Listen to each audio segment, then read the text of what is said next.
Hey Skyfarers, and welcome to Aethercast, the Kharadron Overlords podcast, where today we're going to be talking about negative play experience, how it can come about with Kharadron Overlords and how you can avoid it. But before we do, let's meet the crew for tonight's voyage. So we have our very own Uniter of the Duardin, Grom Vindel, Duardin Max Bowman, welcome. Hello everyone. And we have our Thunderer from Down Under, our Gunnery Sergeant Alexander Cron. Morning, everyone. And we have our Tree Enthusiast, Captain of our Arcanauts. It's Mr. Matt Barker. Hey, everybody, coming to you live from sunny Southern California. Fresh off a cross-country move and ready to talk some Kharadron Overlords. I need to think of a better intro for you that involves Sylvaneth or something like that. Nobody watching this show will understand. We did talk about what I'm going to be doing if we ever do. We did talk about what I'm planning if we ever do How to Beat Sylvaneth show, so I'll be very excited about that. We should probably explain for anyone confused that Matt is a tree surgeon, or is it arborist is the technical term? Tree hugger. And we've got some people in the chat. I hug some trees, I cut some down. It's a little bit of column A, a little bit of column B. Stephen Muss, Clockwork Tego, hello to you in the chat, and to anyone else that's around. And we also might be joined by Kyle, Beards of Glory, in a little bit. He was here a second ago, and then he lost power. So his engines are failing. Yes, going down. Before we man overboard. Yeah, send the parachutes. But before we dive into negative play experience, let's have a positive experience and talk about the news. So, if you haven't seen what's happening, oh boy, we saw this boy. Yeah. Oh, we saw more than this boy, but he's the best of the boys. Yeah. So, a new Kharadron Overlords hero. He's a captain of a ship that from Warhammer Quest. The guy, he basically is how they all get to the place, the Cursed City. The Cursed City, yes, to Ulfenkarn. What's it called? Wolfenkarn? Ulfenkarn. Ulfenkarn. Okay. Yeah. I should probably know that. Oh, well. So he looks cool. We talked about him before, when we had the artwork and the silhouette. So we've learned a little bit more about him. Not a huge amount. We still don't know much about the backpack. We can see it from the front. But... It does have those scales. Mm-hmm. Yeah. So me and Max were talking about this just a little while ago before the stream started. This the bit that's hanging off this one on the left is like a cone with a base with like an opening in it, so you can put something in it. So I guess you put something in it and then you can weigh it. Mm-hmm. Ready to do business there's two during the things, quest. There's so the two question things is, I love about this miniature. Oh, sorry, Kron. No, you go ahead. All right, so there's two things that I love about this miniature. First is a trench coat. I don't think we've seen another Kharadron Overlord mini with a trench coat or a cape or any other kind of clothing outside of the armor.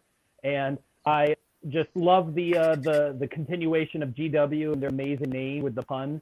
He's Dagnai Holdenstock. Yes, he is definitely holding the stock of his guy. I love it. I also I just noted the clink on the side, so he can just he's like Scorpion from Mortal Kombat. So he get over here and then just like reel him back in. it's on the skyhook. It's amazing. Yeah. So you missed it a bit, Matt, because you were going to the shop to buy headphones. But before the show, we were talking about the hand crank here, and it's in a weird position. Like, if that's to crank this rope, it needs to be here. But yeah, it does. We're not sure what it does. Yeah, because there's no connection. There's no gear set or anything. So we're not sure why it's there. And Lee suggested it might just be a handle to hold the whole gun instead of cranking anything. Talking about the crank. Yes. But it definitely looks like a crank though. It does. It does. Yes. It's got a little screw in like that. It should. Although the move. part where you grip it doesn't seem to have a bearing, and you'd expect it to also be pivoting, so you can keep the position. Because then, if not, then your hand is just turning the Chafing. whole time. So yeah, it'll be interesting to figure the physicality of this gun out. Maybe there's a jack in the box on the other side, like he's just bored. Just like Maybe he uses it as like a lure, and then he shoots. Well, we know it also has a scope we can see. Oh yeah, because we talked about that when we had the art, but you can see the tiny little bit of blue here, which you can't see now. And it has a flap, a lid that you can close on, like a hunting rifle. Yeah. So I think this seems to be a kind of weapon you need two hands to fire, like one to rest it on and the other one against your shoulder. No, he just So he puts maybe it like that. Yeah. Holds the axe, puts the gun over it. Maybe. I'd love if we had some animation movie for this game. Like he'd be such a badass. Just I also love how the impaling gun people. from back of the stock to the tip of the skyhook is probably taller than the actual dwarf. Yeah, but that's 100%. with most weapons. That's even with the axes and stuff. Well, like you mentioned the stock. The stock is quite a bit different to like a normal skyhook stock. It's a lot more ornate. Yes. So, and It looks a lot customized. Like it resembles the weapon of the witch hunter, or the other guy we've seen, the prince, the flamboyant walking hero we've seen. His gun is similar. Yeah. Generally, he's quite ornate in what he's wearing anyway. Like he's got like the headrest thing that like riggers have. Like around like the nice. Yeah, the admiral has that as well. Yeah. Yeah, but then he's got these fancy buckles on the front. Well, Arcanauts have those. Yeah, but theirs feel more utilitarian. This feels more like a dress uniform for me. Like like a. Like he has the neck collar though, the metal where you so I think I'm really bad at I'm drawing over everything rather than around things. Like we've not seen this before. Like cushioned. Like nice padded with rivets, like gloves. Like that. I'd say he's definitely an admiral. So I think the thing you just pointed out, that's just the inside of his sleeves that he's folded backwards. Rolled them back. And I think the buttoning on the front, that and the trouser, that just looks like normal Arcanaut gear. To be honest, it's just painted blue and white instead of the normal colors they use. What's special about his mask there? Is that where do those cords go? It could be the rebreather thing that a chemist has, but then why is his nose in the open? Like he's not wearing. Just his beard. His beard is masked over the mouth and the nose. Yeah, it's strange. Yeah, he's not a good COVID representative here. It's not very COVID safe. Mouth breather. Personally, I like that they mixed the whole eye patch with a lens thing, but I'm not sure I like the naked head. I might put on the Boogman's helmet onto this guy, maybe. I quite like it. It's a shame it doesn't go over the nose because then it would make it feel realistic to me. It's weird how it goes over his ears. So maybe it's just like a communication thing. But who with? Because he's the only Kharadron in the... Well, with the other guys in the ship. Yeah. Yeah, to do some bombardment onto the field. Yeah. He has a special ability. He just calls in a bombardment. Bombs all the vampires. And Lee, you pointed out the more detailed rope earlier in the chat. That's a really interesting feature we haven't seen before too. And it feels thicker as well. Thicker, but it looks a bit. As we said, the whole weapon seems like handcrafted or custom. So that rope is the same that they have that the chemist has. It's the same tube that the chemist. No, we're talking. The tube, yes, but we're talking about the rope. We're talking about this. Oh, right. Oh, it is more detailed. Yeah. Yeah, That's it's a cool. proper rope and not a cable that the engine riggers of Sky wouldn't have on their He's weapon. a self-respecting Duarden, and I suspect that he uses a proper half-inch double braided rope and not that Kern mantle bullcrap. Yes, whatever that means. And Stephen, You're getting too tactical. Stephen says that he likes the wind on his skull when he's flying around. What I think is really cool is like, can you imagine, because he has, the axe in one hand, it'd be cool if it was a pickaxe, but he could like hatch onto some, like a wooden plank or something while he's chasing down a vampire. And he's hanging out from the side, kind of like Batman. He's got like the skyhook gun in one hand. He's like shooting at vampires and stuff. Like there's so many cool dynamic like ideas you could have with this guy just hooking onto a wall and slingshotting over, and then kind of like Titanfall kind of. This guy's just hopping around. He's so cool. A parkouring dwarf, bat dwarf. Nah, he looks very down to earth. Everything I ever wanted. Such a cool model. It's interesting that he has the gauge, the little thing hanging on his belt, the same as a chemist has. He has the same tubing on his weapon that a chemist has, but then he has some sort of key and a map on his. Yeah, so treasure hunter. He's got a very good pirate feel to him, like that. I didn't notice originally, but that's definitely a key. That's a key, yeah. And keys are a big theme in the whole set. If you look at the other models, even rats have keys in these minion models. So it's not the key to the ship then. I doubt it would be just the one. Is it the key to the captain's quarters on the ship? Maybe. Well, maybe. Is the ship actually part of the lore? Like, does he have a ship that he hunts vampires? No, we know that from the backstory. He's the captain of the ship that brought all these heroes to this city. Gotcha. Like badass! Oh my god! So I think the real question. Yeah, he's got these little studs as well on the front coat. I think those are the buttons. They could be, yeah. They go really low down, but they could be buttons, yeah. I mean, maybe it's not a dwarf-sized coat. Maybe he took that from a human. It's just too long. Someone else's trench coat, yeah. That's why the sleeves are rolled up. Yeah. Oh, we cracked it. He took it from a vampire he killed, obviously. Yeah. Part of the Quan, what were you about to say? I'm going to get the question. Is this guy going to get rules in AOS? Do people in these games usually get rules? So far, yes. The Silver Tower ones did. Didn't they show a War Scroll book?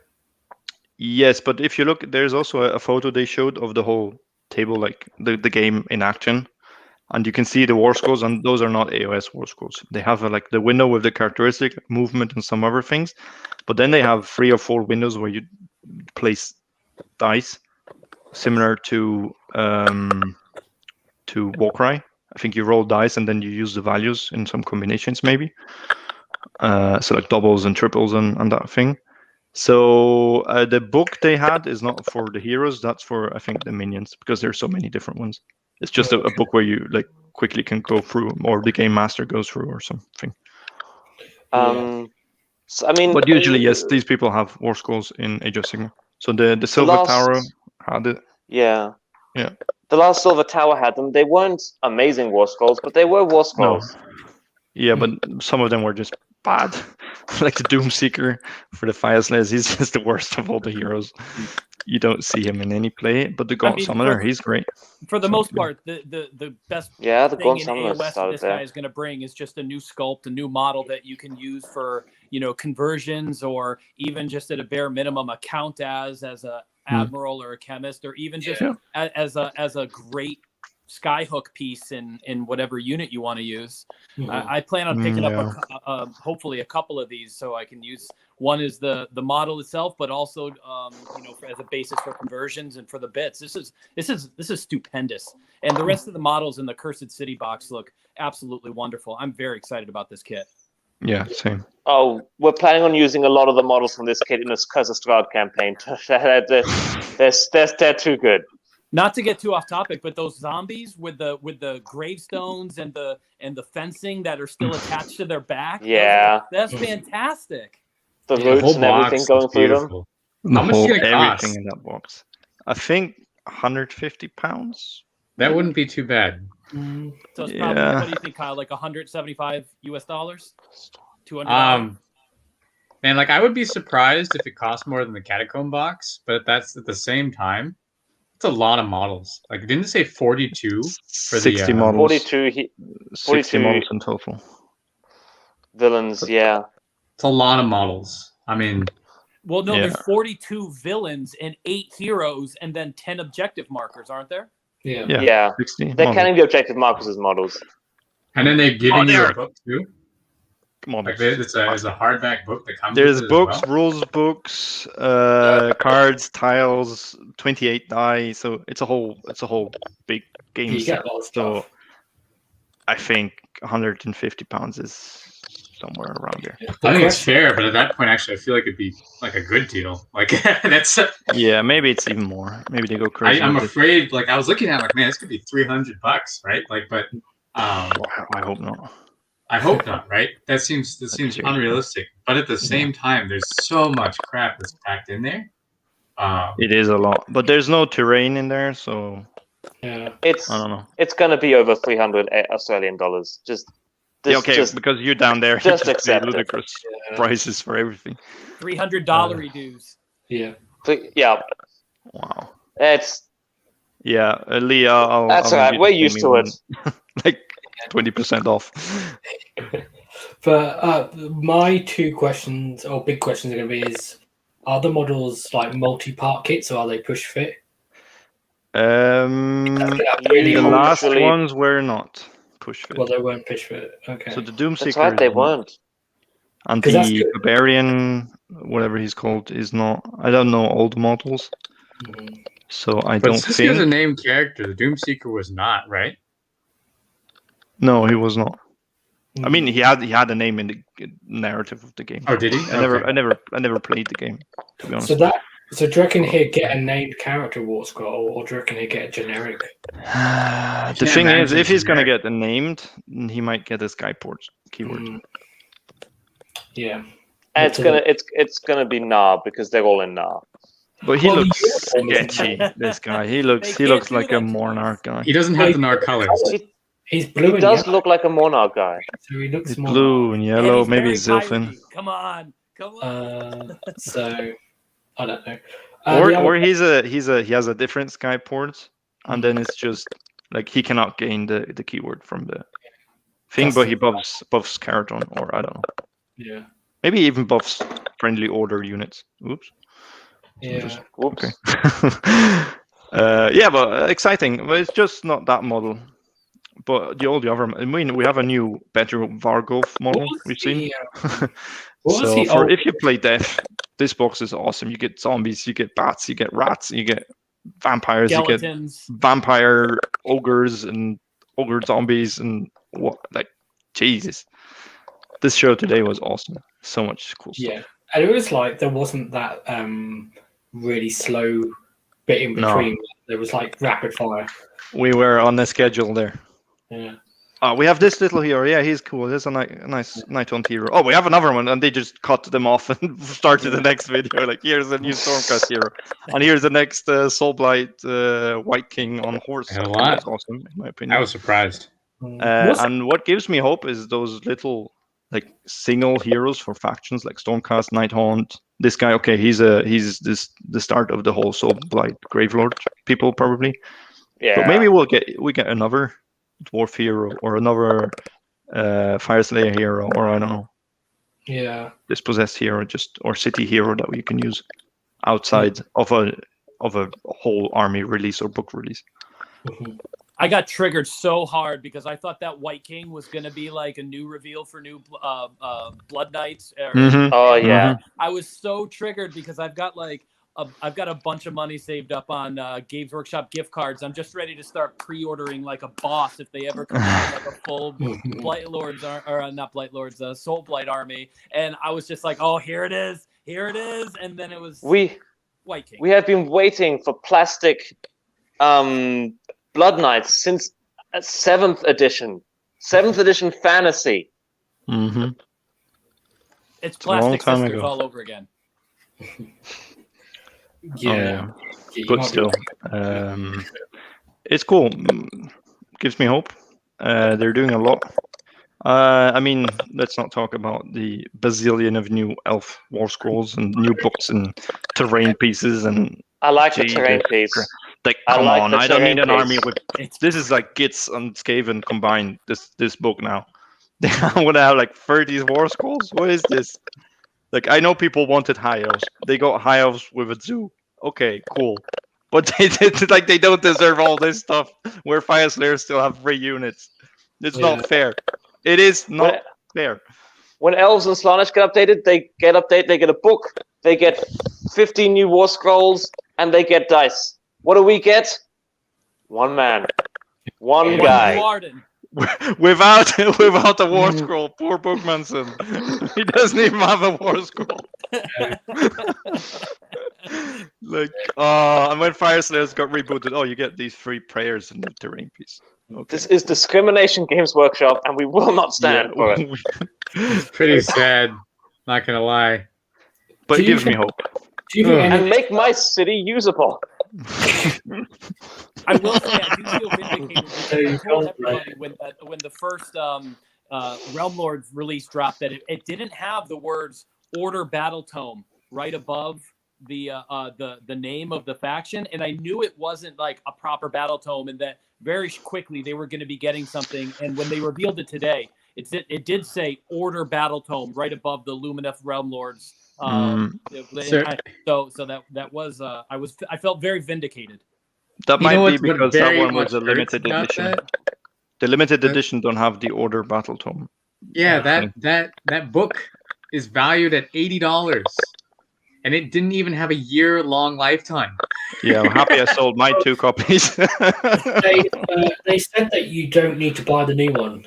You have to only buy the Techless book, which costs almost as much. It will cost more because it's a thicker book. Yeah. So, I feel so bad for buying Marathi. I feel so stupid, right? I mean, that book the narrative is nice. There's a lot of great lore in there, though.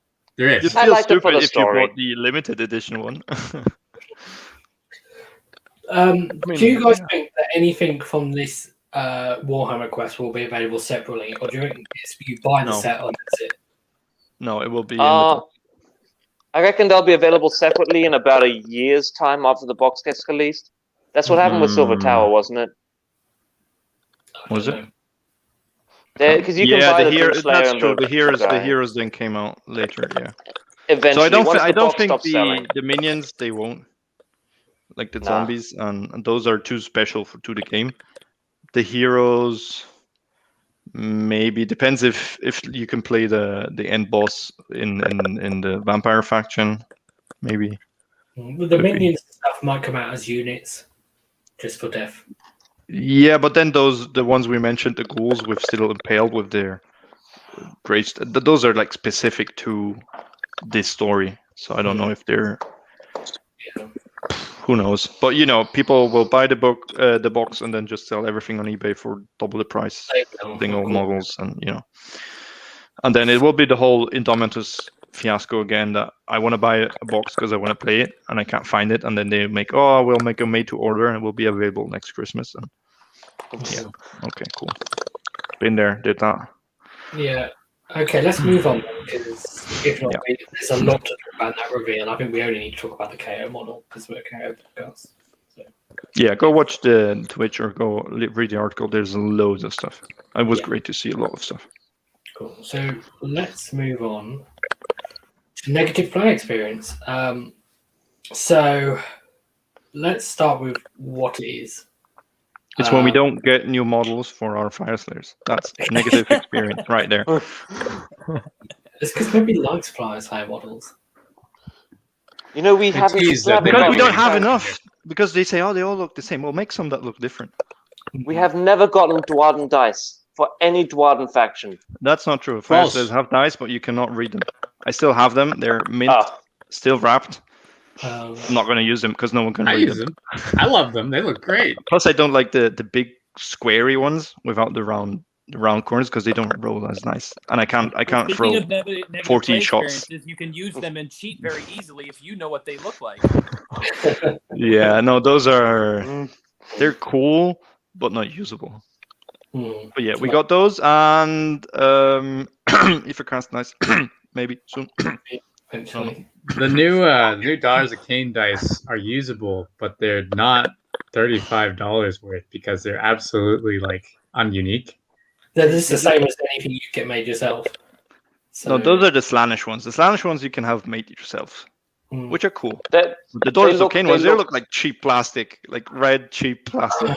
The Daughters of Cain ones, I think, probably look better in real life. I think they look worse in the pictures than they probably do. Having seen them in real life, they still look just as bad. Oh, okay. I like the old ones, the marbled purple and white ones. They were shadowy and.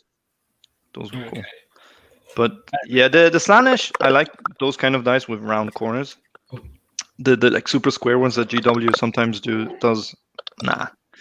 They don't roll as nice, and then let's not talk about that stupid luminous barrel, whatever that is. No. I mean, at least it weren't squid dice. But... So let's get back on track. Damn it. The negative play experience is essentially when one or more players is getting frustrated or bored with the game. That is it, really. Normally when you hear people talk about negative play experience, they go, well, it's shooting or it's something else, whatever. But at its core, it's definitely what is that? An airplane somewhere. Oh, there's an airplane over mine. I'll mute myself.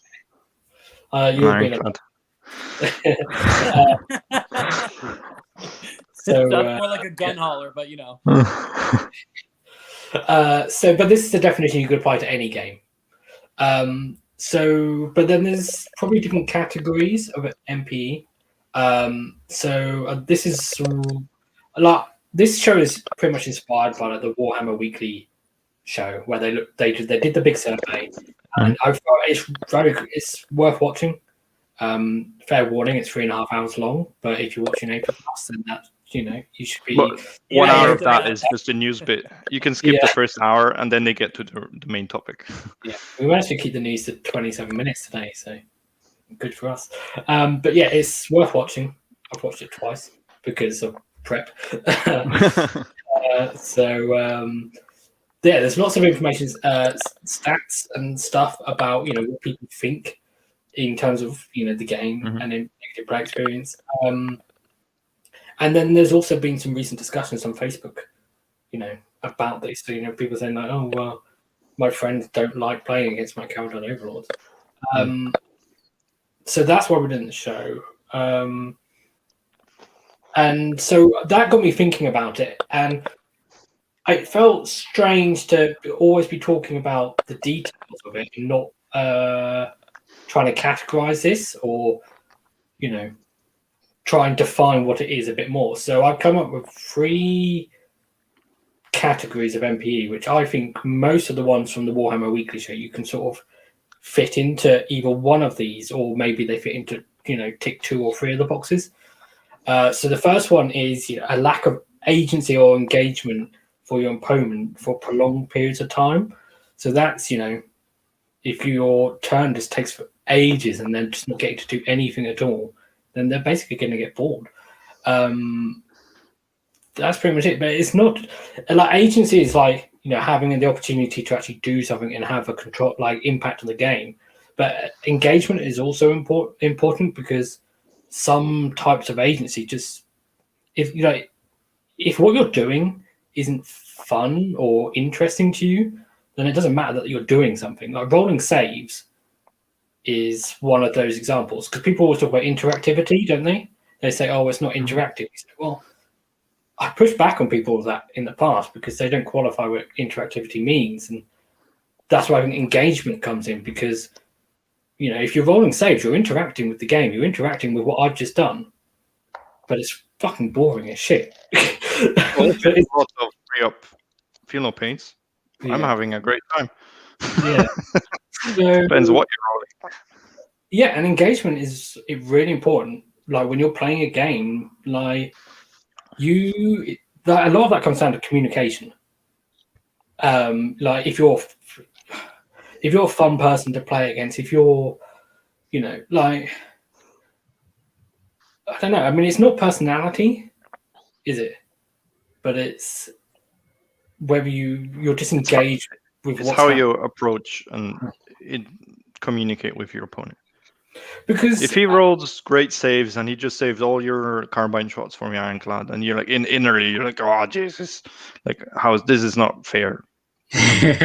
Well, great roll, great, okay. When you shoot everything and he makes all his 6-up feeling pains and 6-up saves, and you're thinking to yourself, what the hell? Yeah. Just don't go say people, oh, you're lucky. Go, okay, great. Make a fun joke. Oh, this always happens with my guns. They don't shoot properly. Rubber bullets, Yeah. But you gotta be like, the lads are drunk. They're just make it again. Dang it! Everyone's bringing their time, and we're not talking about a 20-minute game here. We're talking about 3 hours, 4 hours, even if you're at your club, setting up. People are investing time to have a good time. So yes, I think engaging is important here. I think it's really important to make a distinction between maybe two types of negative play experiences that I've encountered, that I have been involved in, and then also probably people are common with is negative play experiences as a result of a War Scrolls ability or an allegiance trait or something like that, something that is hardwired into the game, but then also a negative play experience as a result of being or encountering a poor opponent. And I know we're talking about specifically like how this is from a Kharadron Overlords perspective, but I think that also plays into how you come across as an opponent, even when you are a Kharadron Overlords player, and just making sure that even if your army may have a higher probability for a negative play experience because of the way the army plays or our War Scroll abilities, having that in mind and not amplifying that, making that worse, or through your personality, through how you interact with your opponent. Sure, you may shoot your opponent off the table, but knowing that is a possibility and how that other players have reacted in the past, having sort of a table presence that can help mitigate some of those feel bads, I think is really important. And I hate to say that maybe a KO player has sort of an extra responsibility to make sure, not trying to hold their hand and babysit them so they have a good game, but you definitely need to be aware of how your army can come across on the table, and have that in mind for when you as the person comes across. Yeah, well, there's a couple of things I want to say. First of all, is like you must have all had an experience at some point where you've been playing Warhammer and something has happened that's been bad for you, but it's been good for your opponent, but you actually felt really good about it happening because there had been such a build up to it, or something like it was something like they really needed like a 6-inch run or something, and they built it up and they were like, oh, I'm gonna roll, and they were shaking the dice for ages or something, and they build it up like, oh, I'm like, or something, and then they get it, and then you're actually like, it's bad for you that they got it, but you enjoyed it because it was unlikely, and I don't know.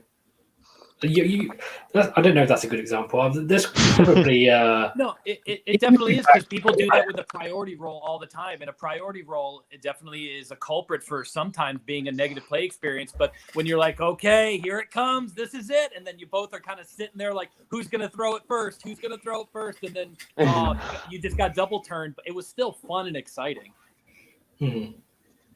I once got killed by the Loon Moon.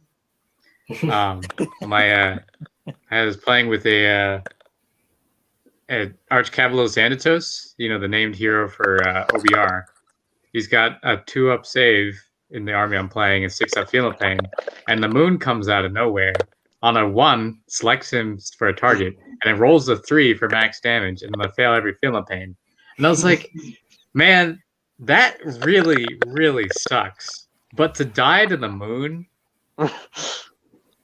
like, that never happened. That's something else. Yeah. Props to you, I guess. Yeah. But I think the biggest thing about this lack of agency thing is something that both Tzeentch and KO kind of do to their opponents. It can be Seraphon, but so Tzeentch, it's like the best Tzeentch player I know still has a 20-minute hero phase because he casted 19 spells, right? Mhm. Like, it's not fun to sit there and, this is why we don't play card games anymore. Because it's not fun to sit there and let your opponent just go, okay, I'm popping off. In KO, it comes from having multiple sources of different types of weapon profiles.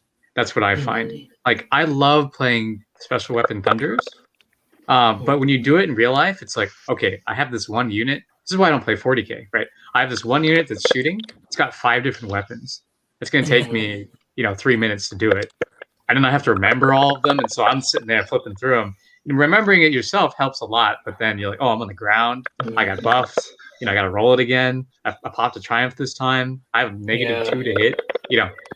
So what I find the best thing to do in order to make your opponent feel like they're not getting shot off the board is not to play an army that shoots them off the board. So,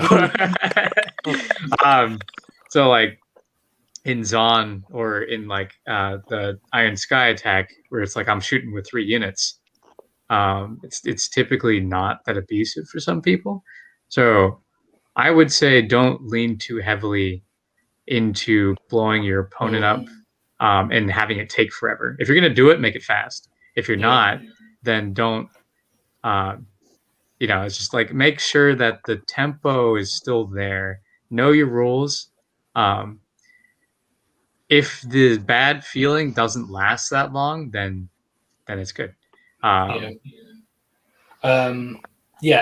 didn't want to interrupt you there because you were saying some good stuff, but you're skipping ahead. So let's finish these last 2 things. So the other 2 categories I came up with is it's like feeling sort of powerless to prevent something negative happening. So I mean, because it's not like I think nobody likes it when something negative happens to their army. Like if you lose a bunch of models, if you feel like there's nothing you could have done about it, whether that's true or not, the fact that you feel that's when it starts getting really frustrating. Like if you feel like even if you played the game again, you played differently, it still would have happened. I think that is where some negative play experience comes in, like where you get this sense of frustration. And so, I mean, I don't know, what do you guys think about that as a sort of category? I think that's where people start, making the get good arguments, isn't it? Wait, sorry, the second one or the third one? The second one. Okay. Second one. The middle. I agree. Being powerless, that's the worst thing. You're just sitting there and, okay, you're doing this spell, you're doing this, and you're shooting that. But it's like, no matter what I would have done, you're coming here with a 1-drop, and I'm losing models. Because you can shoot 36 inch, I don't know what. Or you can place your Umbral Spell Portal in front of my lines and then just cast out 18 inches from there, so I can't hide. Like, there's nothing I could have done. And that's just not just frustrating to lose your models, but it's if you know if you can learn something from that for next game. I need to screen there, or I need to place my hero somewhere else. In this case, it's just like it doesn't matter what I do, I'm just losing here. Why do I even show up? That's the worst NPE I can think of. It just kind of robs the whole fun of the game. You're like, okay, but why am I even playing this right now? Yeah, you could not be at the table, and the outcome would be the same. Yes. And then the next one is sort of related, but it's like a slightly different slant on it. So it's the prevention of you either succeeding or getting the fulfillment of your expectations. So, I mean, the obvious example of that is, not getting to win, which for some players is, massively important. If you're like you talk about the psychographic profiles of players, you have like Timmys and Johnnies and Spikes. For a Spike, not getting to win is huge. For other players, maybe not so much, but for a Timmy, just not getting to charge all game. What is really Timmy? Timmy and Spike? Right, okay. So people if you don't know what those psychographic profiles are, it comes from Magic the Gathering, I think, originally, and they're basically 3 styles of players that they come up with or they've noticed over the years of people that play their game, and it kind of applies to other games as well. Like Warhammer Weekly I've talked about them a fair bit. It's a Timmy is someone that they like to smash stuff. Not necessarily always to smash stuff, but they want to have the experience in the game. They want to experience excitement and cool stuff happening. They're not so bothered about whether they win or lose. They want to have that moment where they charge their Maw Crusher in and do a load of Guardian stuff. players. Or they want to, you'll get KO players as well that just want to, have the feeling of dropping their guys out of the ship and shooting broadsiding something with an ironclad. Cinematic. They want to have cool stuff to happen. Yeah. And a Johnny is a player that likes to, spend a lot of time analyzing and being creative and trying to, come up with solutions to problems and things and expressing themselves. So that will come out through painting and stuff, but it also comes out with list writing. I would imagine that quite a few of us here have, to an extent, Johnny of some sort, because we like writing lists and, coming up with new and different ways of playing. And lastly, Spike is a player that really wants to win, and he hates to lose. And to him, it's not how he wins that matters so much. We're getting an echo. That he's winning. I think it's Carl. He's muted himself. For them, it's winning is really important, and they want to win. And it's interesting because I think they can actually have a fun experience playing against KO, where a Timmy might not. Because when you play against KO and you win, it's often because you just sit on the objectives. And they will like the fact that they figured out, if I just sit on the objectives and I win, and then I get to win the game, whereas a Timmy will be frustrated that they didn't get to kill a bunch of stuff. Yeah, it's if you play orcs, you want to go smash people, but if through the whole first 3 rounds you're not getting into any close combat, you're not getting the expectation or the enjoyment out of your army. Like when you painted these, these are gonna wreck face. I'm gonna run them in and they're gonna chop stuff off. If I'm just running away from you, you're not getting that satisfaction. Yeah. Yeah. So this is that's what this one is. It's not getting satisfied with something that you wanted to happen in the game. So, and that would be negative for you. I think Fire Slayers are a good example of something like this. If you charge in your big bad melee unit into a block of buffed up Hearthguard, and then you're doing all these attacks and all this rend and all this damage, and all of a sudden they save everything, and then maybe they lose one guy, and you just rolled 100 dice and you killed one dude. But it gets worse than that. You don't even get to attack because they attack before you. So you charge them. You have the expectation. I'm going to run my Gorgrunters into them. I'm going to smash face. I'm going to activate with this command ability. Your Gorgrunters are dead. Take them off. Yeah. I mean, that's why activation wars. I activate twice. Yeah. So it's... the charge in and don't kill anything kind of happens with OBR a lot. It's the I'm going to charge these Mortec Guard with my elite combat unit. Yeah. Nothing happens. Well, what was interesting with Vince's survey that he did before Warhammer Weekly was activation was like a big negative experience. That and shooting were like the top. Like things like high resilience, high armor saves, and that didn't really come up that much. No, as an issue that people experience. It's the activation wars is because it's my turn. I want to fight. Oh, now it's your turn again. It's the first thing. Like it's my turn. I'm playing now, but you're playing instead of me or before me, and you take away my unit, so I'm not playing at all with that unit. Whereas if it's a high armor save, I get to hit you at least. I get to do stuff. Okay, you saved it, but then that's okay. I need to figure something out. It's a more we're gonna have a battle here. Yeah, and I think I think Chaos Warriors are actually the most well-designed unit in the game because they don't do much. They're beautiful models. They have high saves. They can reroll them 2 wounds. They don't hurt you too bad, but they exist to look intimidating, and they're kind of threatening to play against, right? Like it's the most fair thing that's not abusive, and it's like, oh, if I hit these, we're going to be in combat for multiple turns. It'll feel dynamic in the sense that, oh, it means a big thing when I kill one. It's not going to outright kill me because we're having a battle.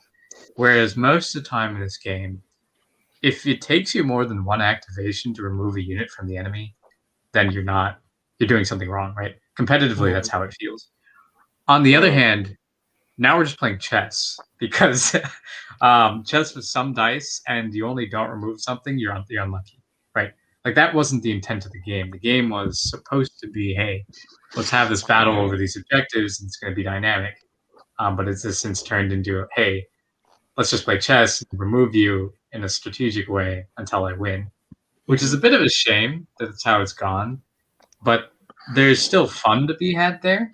But I don't think that we can really expect not to feel powerless at some point in this game anymore. Because like the things I feel that make me feel most powerless is like, oh, hey, I don't have a single dispel. I'll just sit here and wait for you to do your thing. Or hey, mortal wounds suck. She's Alariel over here without her feel no pain. 16 wound model and just dies. Like it's. I introduced some friends to the game recently. And they were really surprised to find out that not every model has a feel no pain because they started off with Nighthaunt, Stormcast, and OBR. And then I played them with Sylvaneth. Like, wait, you don't have a feel no pain? Like, no, most people don't. And it's like, maybe everyone should just so they have a chance of living. Like, I don't know. No. Well, it's like with the game started, mortal wounds were quite rare. And it's like there's been, like, people talk about. The term has completely gone from my head now. Like power creep, that's it. And there has been power creep. But I think it's been asymmetrical in a lot of ways. Like a lot of stuff has just got more offensively more powerful. There's 1 or 2 armies where they've got, more defensively powerful compared to others. But it's become more and more a game of haves and have-nots. It's definitely become a game of not just I'm gonna kill some models, but I need to bring things that can remove entire units in 1 turn. Do you think part of the problem is because of Battleshock community? That's definitely one part because Battleshock in the beginning, I wasn't around in the beginning, but I heard was important, and now it's just.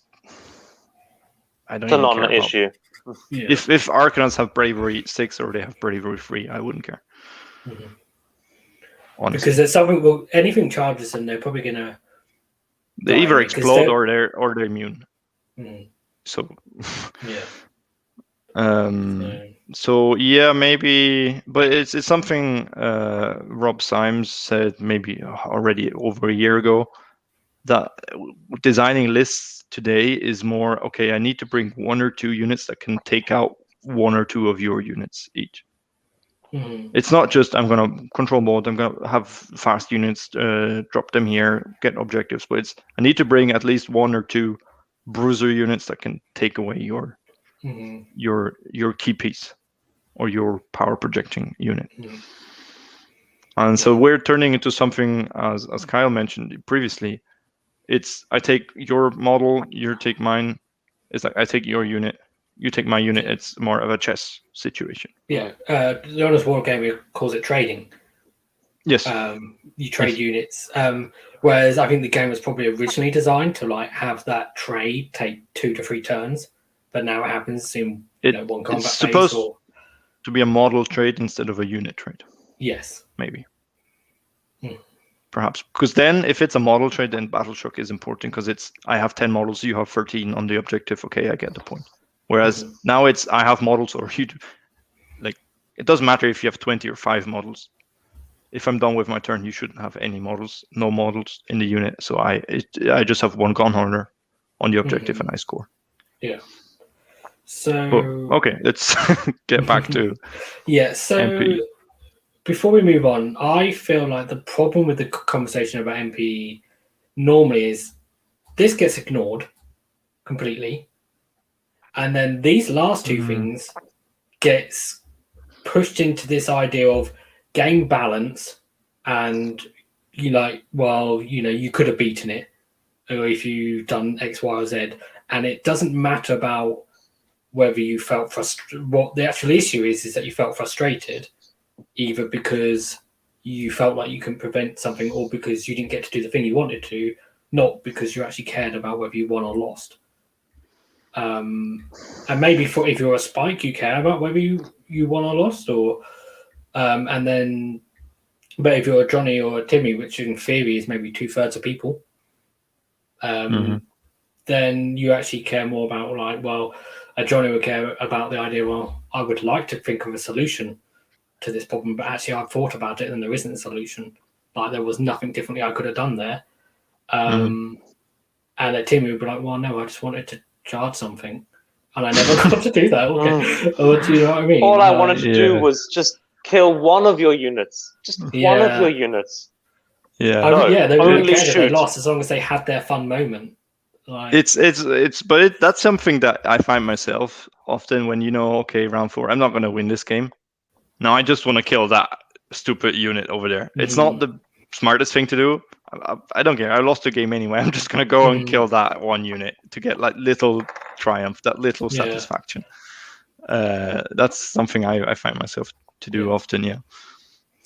Okay. I find that a lot of games aren't really over till it's over.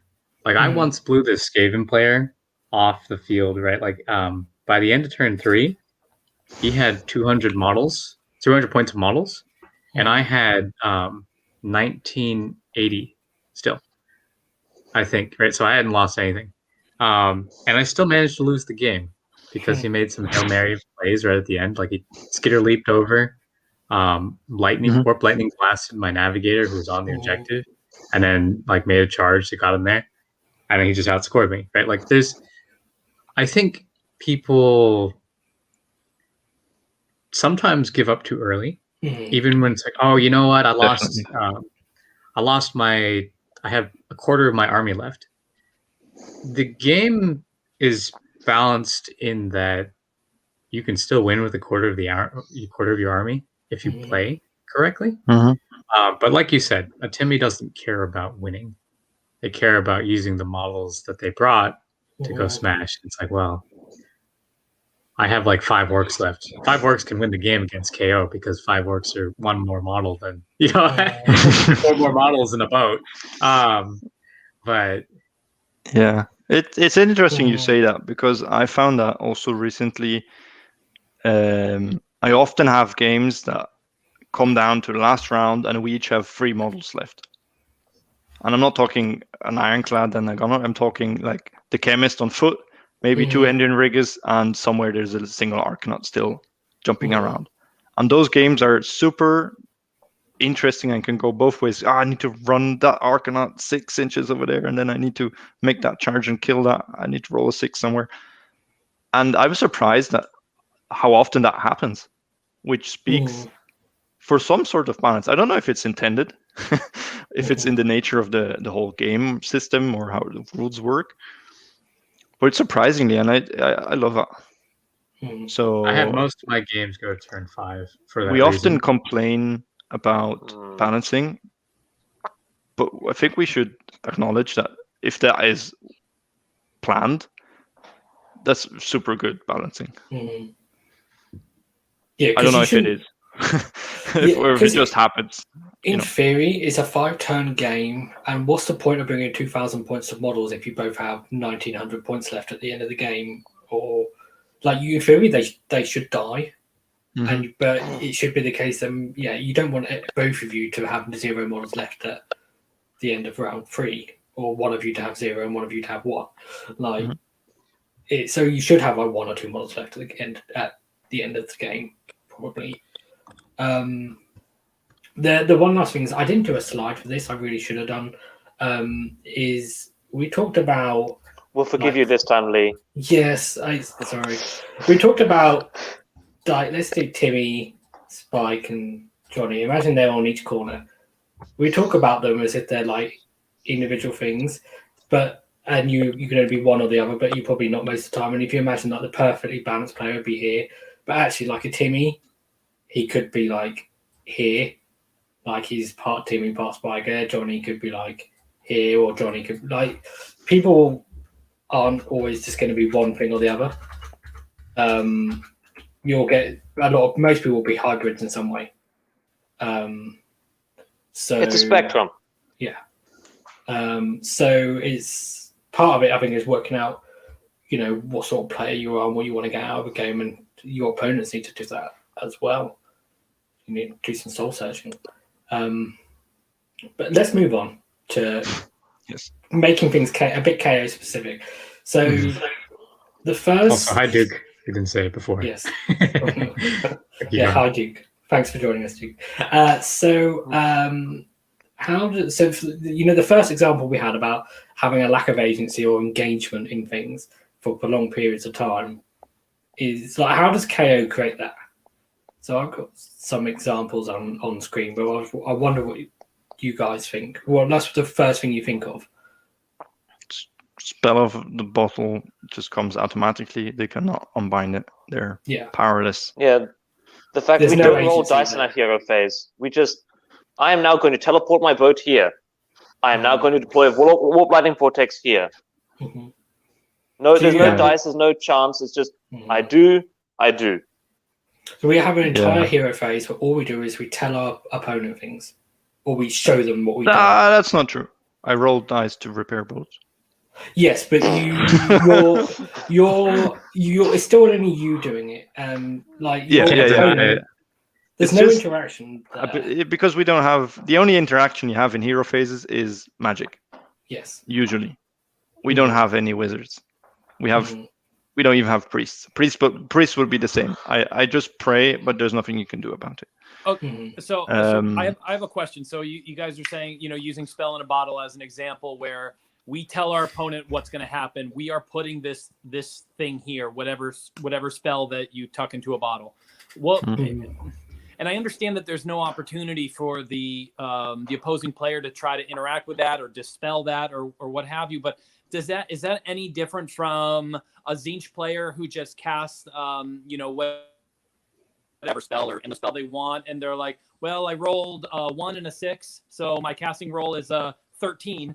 Go ahead and try to dispel it, and then you just can't. Or any other magic heavy faction like Gits who can add 3, 4, 5 to their casting value, and you literally have sometimes figuratively no chance to dispel that. Is that really that big of a difference? I'd say it's not a difference, but it doesn't make it right. It's not different. That is the problem. Spell on exactly a 10, the same. Spell on a 10. There's a minor difference. Not a good game design. Yeah. So my answer to that is there's a minor difference, but both of them are negative play experiences. Yeah. Maybe the problem just is a negative game. It feels bad. Yeah, well, the problem is with negative play experiences, I think it's cumulative. Like one thing is not necessarily going to make you go, "Oh, I hated that game," because your opponent had a thing you had no chance to stop. But if it was a series, like one thing after another, eventually there'll be a straw that breaks the camel's back, and you'll just get fed up. So, yeah. So, I mean, hero phases generally are that for most players anyway. Like, there is generally no agency in... There is if you've got two magic armies, and they're equally balanced. But often, actually, nowadays in the game, they're not. Like, you're very good at magic or you're terrible at magic. Either you're good or you're not bringing any magic. At least in competitive game. Let's remember, this is NPE in competitive tournament is a whole different story than NPE at your local game night. Yeah, I think in a tournament, you're kind of justified. You can do whatever you want in a tournament. You can do what the rules allow. Kron. Although, not whatever you want. So if you're playing Kron, watch out. Look, no one's noticed my microwave dice yet. So something that has just occurred to me though is we talked about engagement, and my first tournament with KO with the new book was the week after it came out, and I borrowed my mate's Warp Lightning Vortex because I hadn't had time to. I still haven't built one, painted one, but whatever. I can't use the time excuse anymore. But I took party poppers with me, and every time I smashed that bottle, I let off a party popper.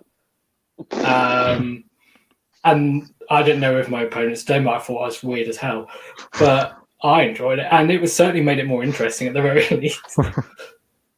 I don't know. I mean, if you know that things are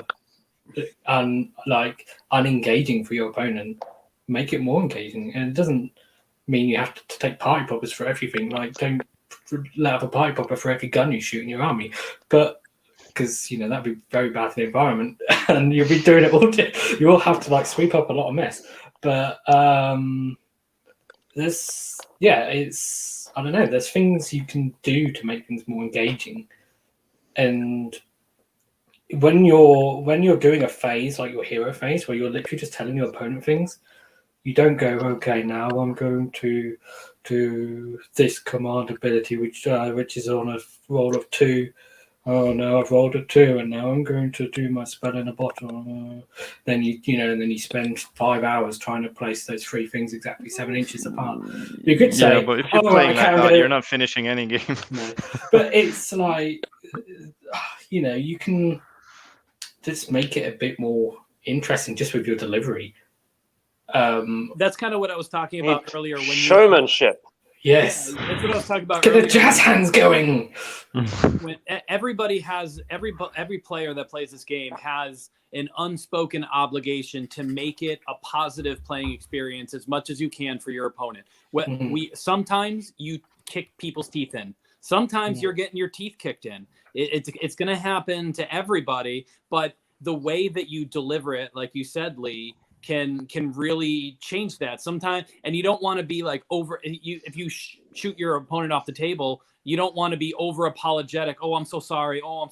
Because I mean, honestly, as a 40K orc player, I am very much used to removing models off the table, and part of that is part of the fun for me. So if you sometimes you just have to, as an opponent, if you're getting destroyed, you just kind of have to laugh it off. But if you're doing the destroying, don't apologize for your success, because that takes away some people's fun.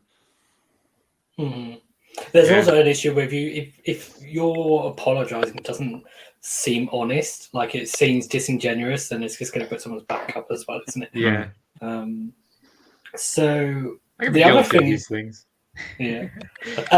The other thing is I've noticed, I don't know if it's true, but I heard someone say once, basically a designer or someone at Games Workshop once said that the people that play match play are playing on easy mode, and we should all be playing narrative play is the best way to play.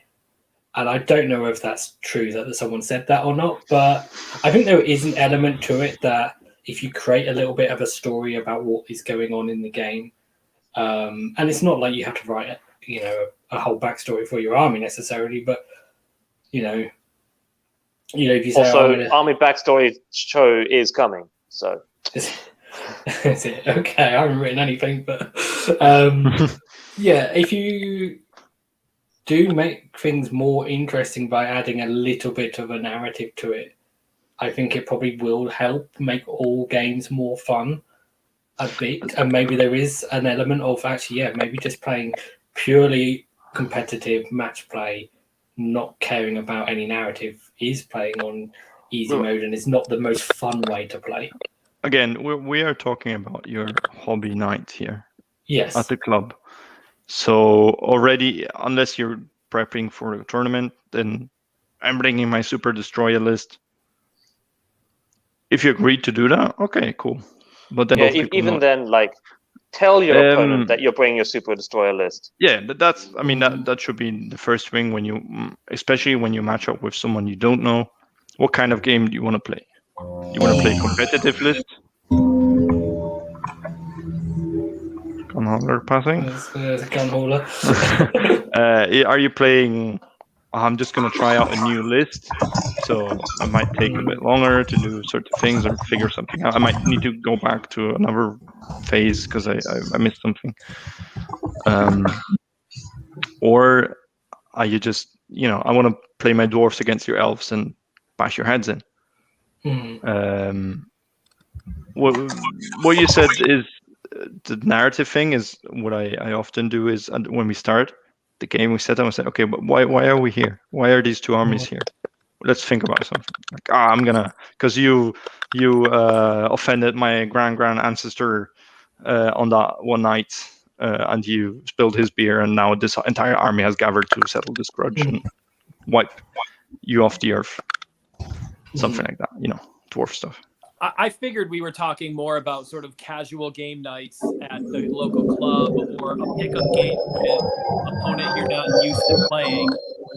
Because at a tournament, I mean, everybody there has when you pay money to play an event, you have the expectation that other people are there to go with the strongest list they can and prove their mettle. But when you're going into a local tournament, or a local club game, that's the type of negative play experience. If somebody shows up for fun because they get, a hall pass from the wife, or, they just, they get out with their friends and they just want to roll some dice, or they had a hard week at work, but then, you bring, your tournament prep list and you blow them off the table, or you don't let them play with their toys that they were looking forward to all week. That's the type of experience we're trying to avoid here, right?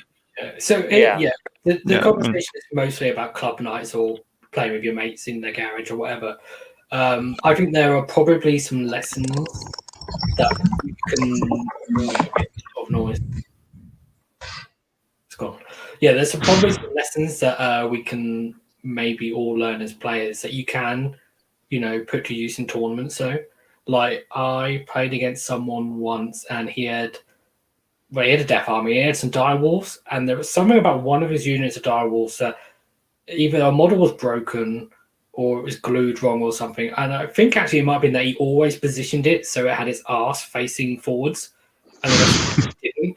And then when it was always like, I think I played him more than once, and he would always leave that unit to last to die. Like if there's one unit model left in the unit, it'd be that one.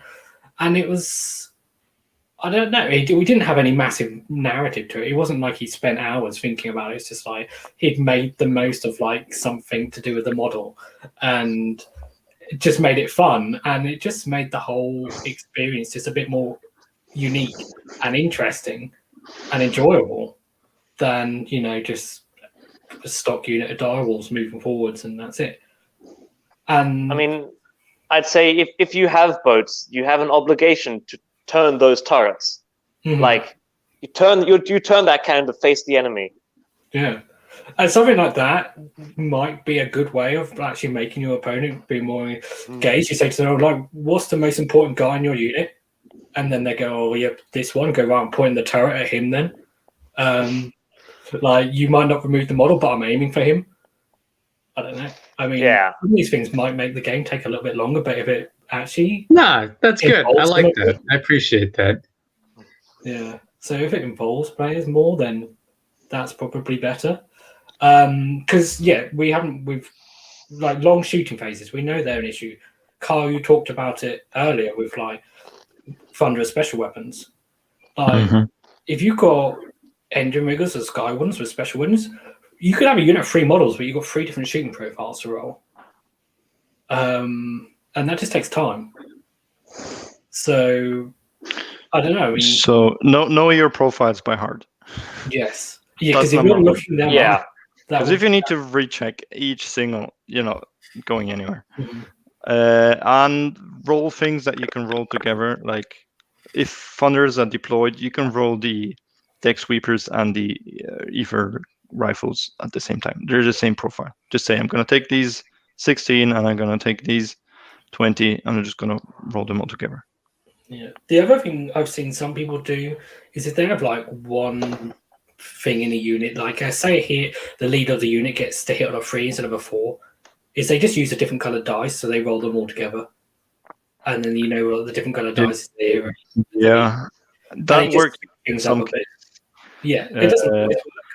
But the worst experience of resolving an action, be it shooting or combat, is the old Plague Monks. Before they changed, they had 3 different weapons. That some did something on a 6 to hit, some did something on a 6 to wound, and it was different things. One had more rend, one had more damage. I don't know. They ended up with 6 different piles of die. That now I need to roll these ones, and now these hit on 7, and I need to roll. It took 15 minutes to resolve the attacks of 40 Plague Monks. That was just super bad game design. There's nothing you can do. It's just stupid. So with cannons, for example, your Ironclad, take your shrapnel shot and the carbines, roll them together. If everything's within 12 and you're shooting the same thing, it's the same profile, just 14 die instead of 6 and 8. Yeah.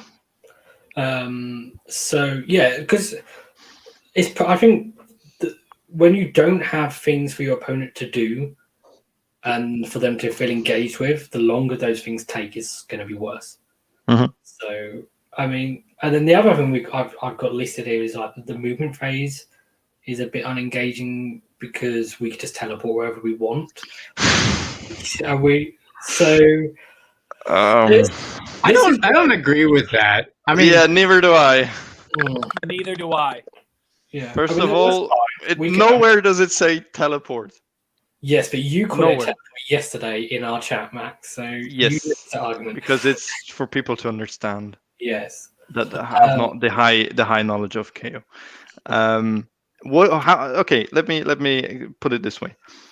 When I move normal foot units, I pick up a model, I put it down. Yeah. How is that different from me picking up my gun holder, walking around the table, putting it down?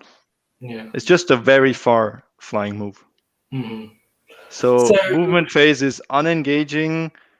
I know where you're coming from. You're saying it doesn't make sense that they're leaving the battle and they're showing up over here and they should be flying and shooting and not just reappearing anywhere. Yeah. I think actually maybe that's just in your head. Imagine that they're just zooming over there. The movement phase has always been the most unengaging for your opponent. It's when you go to the bathroom as the opponent anyway, because there's almost never any interaction with the game in your opponent's movement phase. I'm going to move this unit. I roll a run roll and I move my models. I'm going to this one.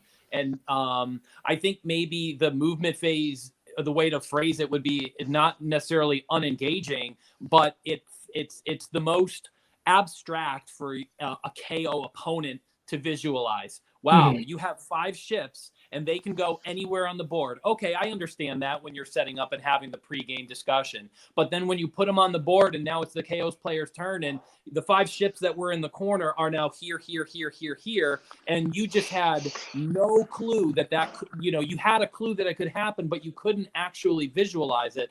That's definitely a feel bad moment. But I think that really stems from the KO player not taking the responsibility of maybe reading the rule prop. And we're talking at a club game or a casual game or a pickup game, not at a tournament where you expect people to understand the nuances, but where you haven't, the KO player hasn't explained it right. I can't come within 9 inches of any of your units, 1 inch of an objective or 1 inch of a terrain. piece. And that last part is the most important thing, because if your opponent understands it's not just a 9-inch bubble around your units, but it's also around terrain features. If they use terrain to their advantage, almost like units in their army, to zone out where these boats can go, I think people would really have a lot better time when they play Kharadron Overlords casually. And I think that's a little bit of maybe KO players not explaining everything to a high degree of certainty, but also a sort of a COVID effect where people aren't able to gather as regularly or as often at club games as they could. And the only time that people do get to play is at tournaments, and they haven't played KO at all. So, and they use tournaments as their casual games because they can't play any other way. So I would say it's not necessarily unengaging, but it's abstract. Mm-hmm. Yeah, this is one of the points where I push back on people in the past when they said KO is uninteractive, because in theory, with the way our movement works, it can be more interactive, because your hero, if your opponent's got a hero sitting in the back corner of the table, that stops our ships landing there and 9 inches around.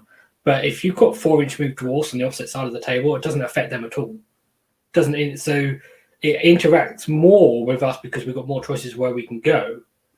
But the trouble is it doesn't interact when it happens. Like when the opponent does it, it's like a time delay. Like it doesn't happen at the time.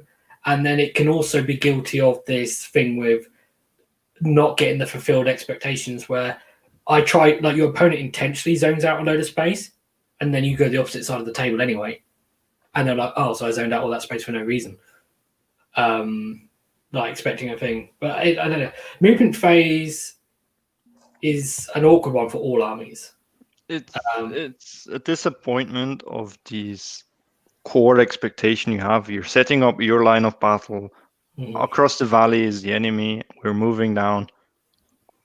And now you're behind me. That doesn't make sense in my storyline. No. I know you told me you can teleport, you can fly, and so on. But it's the second the game started, I forgot, and I'm expecting everything to come from in front of me, from ahead of me. And I'm moving forward my army, and they're marching, and they're running over there, and they're zoning over there because I want to flank you with my horses. And we're not playing by those rules. We're just going anywhere. And this can be, you told them, they understand, oh yeah, you can be everywhere.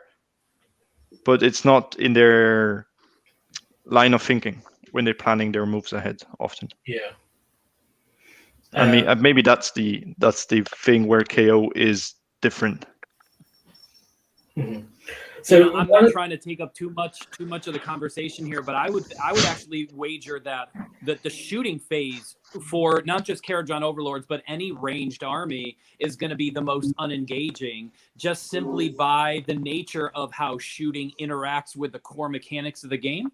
So as opposed to I charge your enemy unit, your unit, and I pile in, and then I swing, and then you swing, and then we take saves, and then we battle shock, and it's sort of like this, the person who whose turn it is gets to choose the first activation, but there's this back and forth. There's this sort of, both players are forced to interact with each other. Whereas when I move my units up or fly my units over, and then I just say, cool, I'm shooting now, and I shoot you, and I shoot over your screen that you just placed, and then here's my hit, my wound.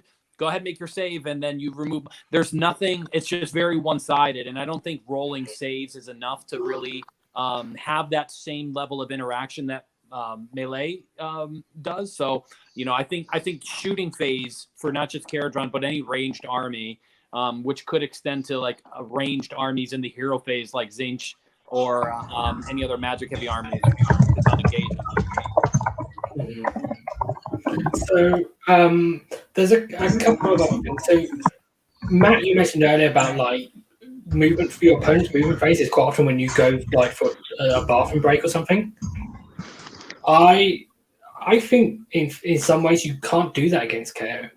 because they just end up all over the place, and it's like you come back and what the hell happened?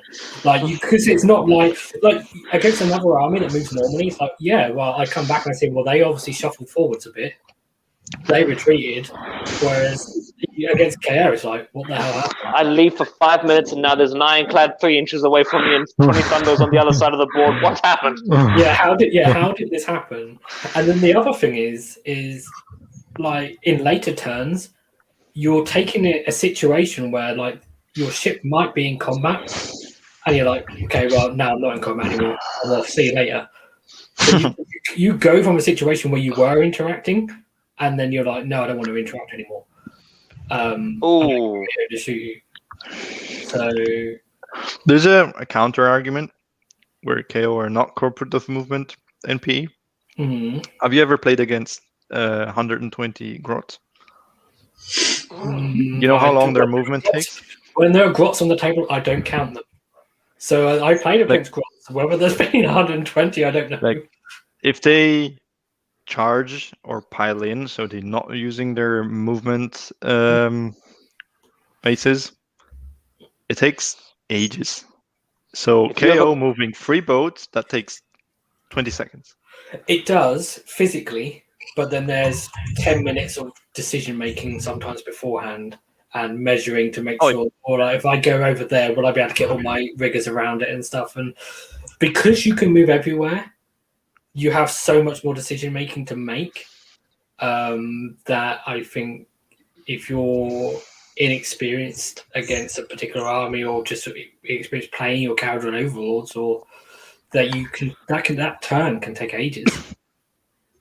Okay, but then it's a you problem, not a KO problem.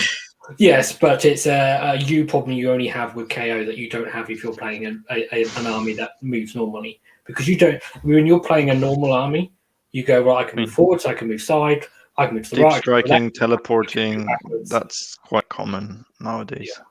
It is, but not all armies have it. And you might have it, once you've deep struck, you're down. So then your next movement phase is not an issue. It's like, well, I can move towards the enemy, I can move away. Rather than like, I've got infinite different possibilities on the table of where I could go. Yeah. Still, I think movement is the smallest of the issues. Yeah. Maybe the next one is more. Yeah. Well, I think so. The next one is the fact that you might not even charge, which means there might be a combat phase in the turn at all. We are next to a skyport.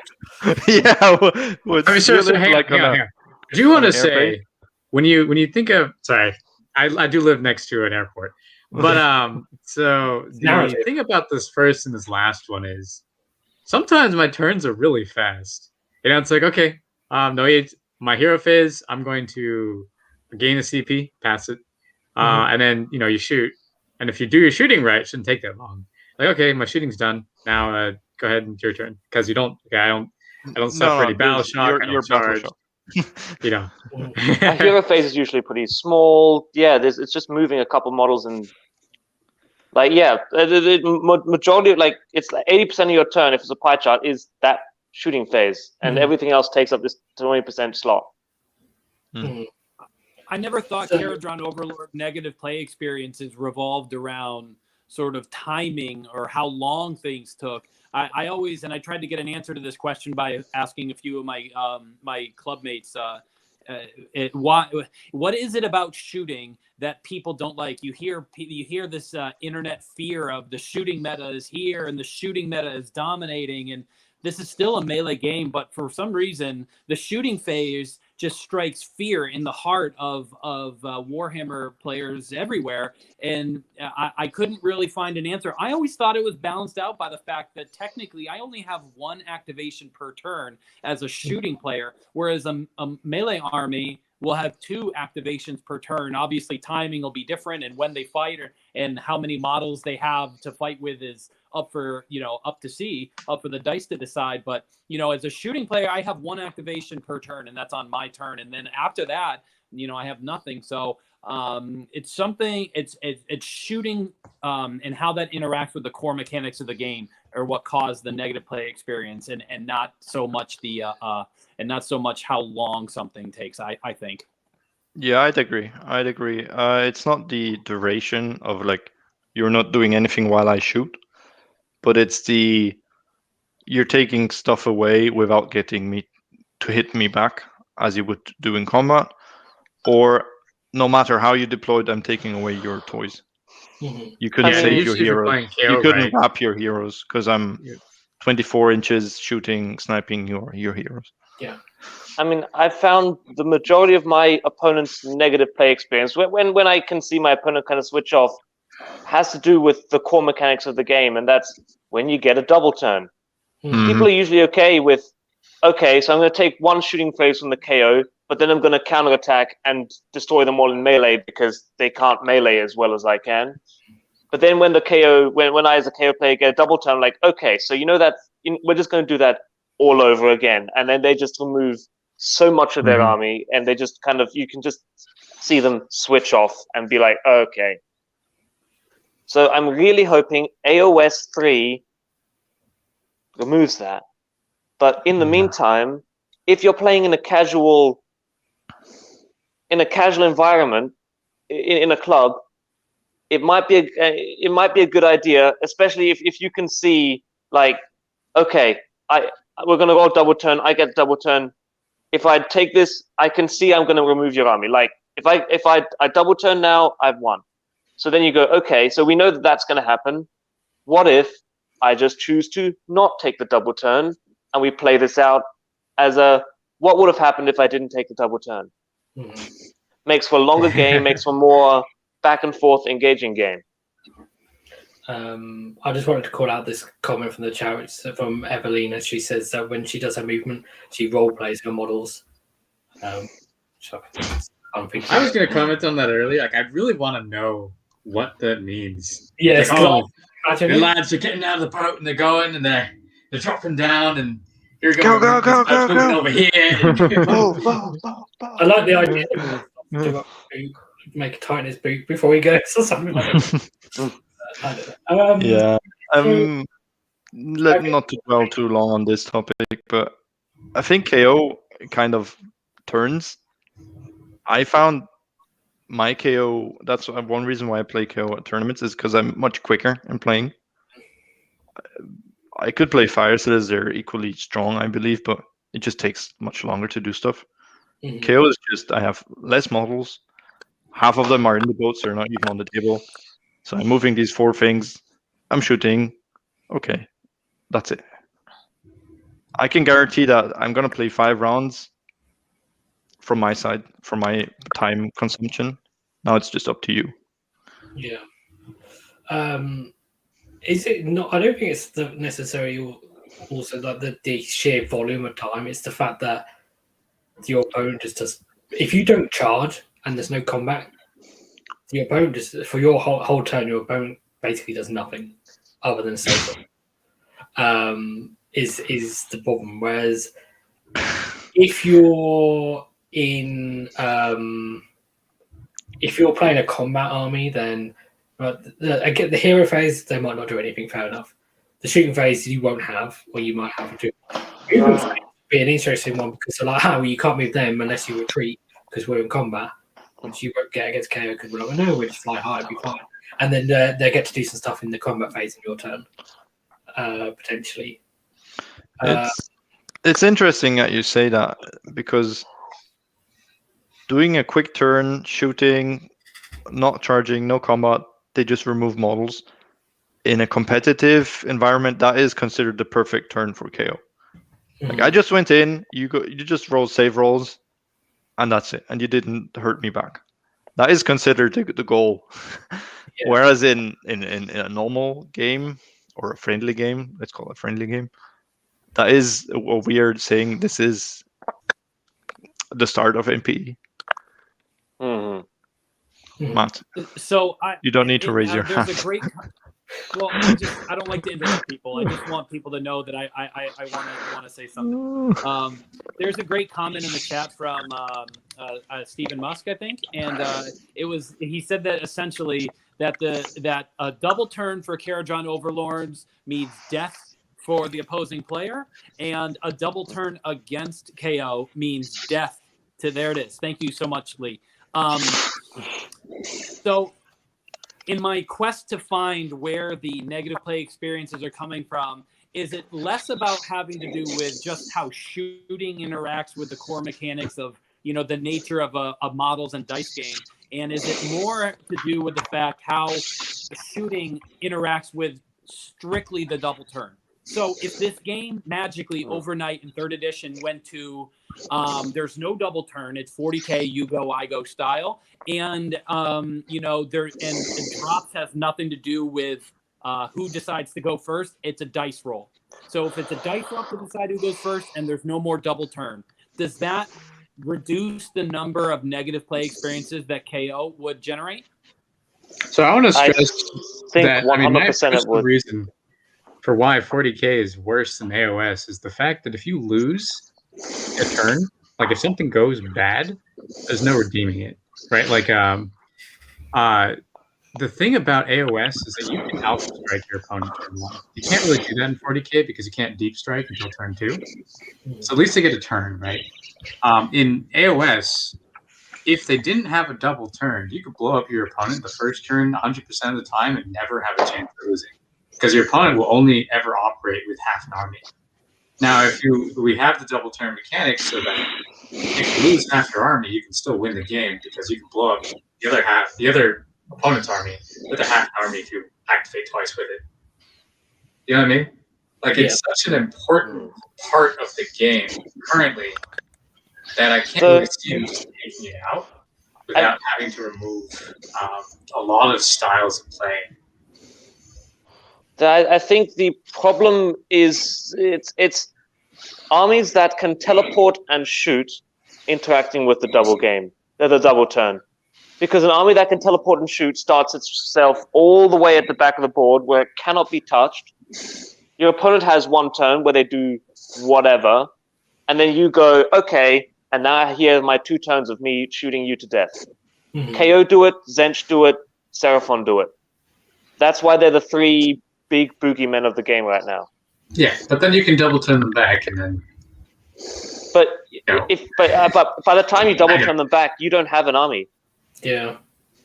But there's also an inherent advantage for the person not getting the double turn, because the person who went first last turn wins ties. So, if you're relying on the double turn to win your game, you're going to lose the game more often than not. Yeah, I'm not sure if often people are relying on the double turn to win, but they are. It's just that if they do get it, then it's a foregone conclusion, isn't it? Yes. You basically have a 50-50, I'm going to win this game, and 50-50, I'm going to play this game. Yeah, as opposed to 50-50, I'm going to lose. I don't necessarily agree with that. I really don't. And again, we're talking about casual games and club nights and stuff, but I think part of making that leap from casual, club games to good player, competitive player who's placing well in tournaments, I think it's really having that sort of mental toughness to and a positive mental attitude to be able to withstand some of these setbacks. If you in your mind have already said, well, that's it, I lost, I can't do anything, well, then you've already lost the game, and your opponent may not have even dealt that killing blow yet. And I think KO are really good at dealing that moral, mental blow to people where they're like, well, that's it. They blew up my army, or they blew up my support hero, and that's it. I can't do anything. The game's over. And you may not say that, but if you're thinking that, then the game is over. And so. It's just occurred to me that we have the Battleship phase, and then I don't play 40k, but I believe it's called the morale check in 40k, is it? Yeah. So I think actually, quite often when people are playing against KO, is the player actually fails the morale check at the end of like the double turn. It's like they fail the morale check rather than the models. We need to move on a little bit from that, from where we were, because luckily we've actually covered some of this stuff, because a lot of these things are linked, like things. So before we were talking about things that aren't engaging and create long periods of time where your opponent does nothing. Now, if we move on to things that your opponent feels that they have no way of stopping, like that they're going to cause negative outcomes for your opponent. And they feel like it frustrates them because they're powerless to stop it. You got things like spelling a bottle, which I think we briefly mentioned. They've got nothing they can do about that because they can't unbind it. They can dispel it when it gets to their turn potentially. Part of the reason why people take Warp Lightning Vortex is it's a high roll required. Shooting is harder to screen out than melee. So you can screen shooting, which is an important thing. I think for players to realise is you can screen shooting. Sorry. And it's not as easy to screen out as melee. And depending on the range of weapons and stuff, but if you can screen out half the weapons rather than all of them, I think it makes a big difference. But it's certainly more difficult. Yeah. What people forget to realize is the easiest shooting terror unit to screen out are salamanders. Why? Because they have a 12-inch reach shooting. So your screen only needs to be 2.5 inches in front of your valuable unit, because with the base size, that's more than 9 inches away. That's 12 inches. What people forget about KO is that the guns that do most damage are also 12 inches. Are 12 inches. That's the Ironclad's carbines. Okay, in Zilfin it can move twice.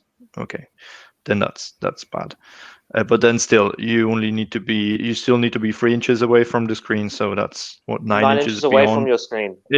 It's possible on most deployments. But it's definitely, I know it's definitely possible because you used to have to do it against a Terrorgeist. Well, you can't probably still do, but people aren't paying them at the moment. So well, Terrorgeist has the other problem that they can't, like when they charge, you can't fit that massive base, or like the Maw Crusher. Then we have Skyo ones. They have 9-inch pistols, no problem there. We have most of the shots from engine rigs will be the 12-inch pistols. Yes, we have 24-inch guns in engine riggers or the ships, and yes, they can move and shoot, so 36 or even more.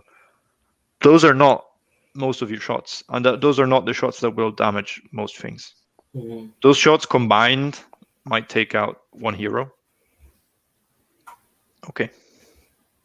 1 hero. Yeah. So it's not that oppressive, the shooting, I'd say, and it's not that hard to screen out. It's harder to screen out the 18-inch flamers or you can't screen out the 36 somewhat sentinels or whatever. The other thing is particularly with like Zilfin players, if you're low drop, you will make your opponent go first. Or you can push your screens forwards then, and then that protects your heroes more, because by the time you then, as long as you don't push them forwards enough that they can get in between the screen and the thing they're protecting. But then they need to be like 20 inches apart, because you need to be 9 inches from both plus fit the boat or whatever it is. That's you can easily be 20 inches apart your screen, push it out and have something, and then 9 inches behind you is also safe, so that you're already reaching 30 inches into the board with your front row. That's like almost their deployment. So it's not as difficult if you think about it, if you have the units for it, obviously. You push forwards, and you'll push even more weapons out of range. So I hate playing against Skaven because they just flood the board. You make them go first, they flood the board with all these conga lines of rats, where I can only then appear from the front, and I can't even reach. So I need to shoot stupid clan rats. Like, what a waste of my output. Oh, we lost Matt. He was about to say something as well. You have no power here. You have no authority.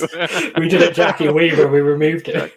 I was trying to log into my YouTube so I could reply to this message, but Maddie Callan, Pop into our Discord and send that question later, and then we can walk you through that. Yeah, it's not really relevant to what we're talking about, though. No. Well, the simple answer is you can always buy anything. If you're worried about buying models you won't play, as long as you don't buy Brock Bronson, you're probably okay. I have 2 of them. Yes, but even if you buy him, like if you buy the Christmas box set, you can convert him into an Endrin Master of Dirigible suit. Make sure you change the base size, or there's. And I did a video on it on that set, and starting it might need updating soon because those sets won't be available. But yeah, you can buy almost anything. There's no bad. Everything is usable. Yes. Yeah. Except for Brock Bronson. Multiple mortars. Even he's usable at some extent. Yeah. So what I wanted to say before my internet decided to disagree with me on principle was something that Max was bringing up, where he said that when you play Skaven and they flood the board with models and they fill up space, and now you have to shoot clan rats with ironclad carbines and great sky cannons. It's frustrating as a Kharadron Overlords player. And I hate to keep saying this, and I really don't want to come off as that, get good scrub kind of guy. But honestly, I think people just don't have the experience playing KO yet because of, the precautions that we all have to face because of this, deadly virus that Nurgle has unleashed upon us. But there's a lack of experience there, and it's a totally new play style. We've almost never seen this amount of, maybe old Seraphon, which nobody played. They could teleport all their units on a 2+. Now they can do 1, but they've never had this level of teleportation before, this amount of movement and versatility and movement. And they just haven't had the time to build up the sort of mental game plan that you have. You play Skaven, you're like, okay, they have tons of bodies and maybe some Storm Fiends, and they can pop out in the Nahals. You've played against that a bunch of times, or you play against your clubmate a few times, and you get it. And then you're like, cool, I leave 1 model near the Nahal, and that's it. But it takes, but then all of a sudden we can't play anymore, and this totally new way of playing the game and interacting with the core mechanics of a dice and models game comes out, and people get frustrated. I understand, but I like I said, I hate to be that guy, but I'm not convinced that it's KO generating these negative player experiences on a fundamental level. I think it has a lot to do with people's availability to play, and then not understanding how to use terrain to your advantage to stop KO's most oppressive function. I'd agree with that. A lot of my, especially the core group of my friends that I play with, know exactly how to play against KO, and those games are completely different to the games I go to a tournament and just go through the motions. Once people have played a couple games against KO and realize, okay, so that's how you do it and that's how you counter it, becomes a whole different game.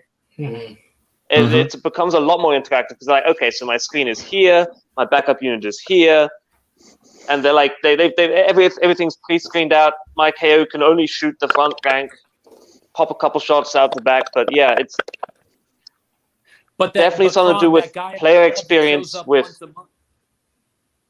Kron, that guy who shows up at your club once a month and only plays with the models that he's painted, and you show up and you play Kharadron once, and then you take him off the table and that's it, and then maybe he shows up a couple weeks later and you play again. That's over the course of 3 months, he's played 3 games or 4 games or whatever. That's not enough to get to, especially for somebody who's not competitively minded. So maybe, So against those people, you might want to play. Then he goes on the internet and starts yelling about how KO are doing this and that. And then what didn't really help, I think, is GW's Meta Watch, where they had 25 games.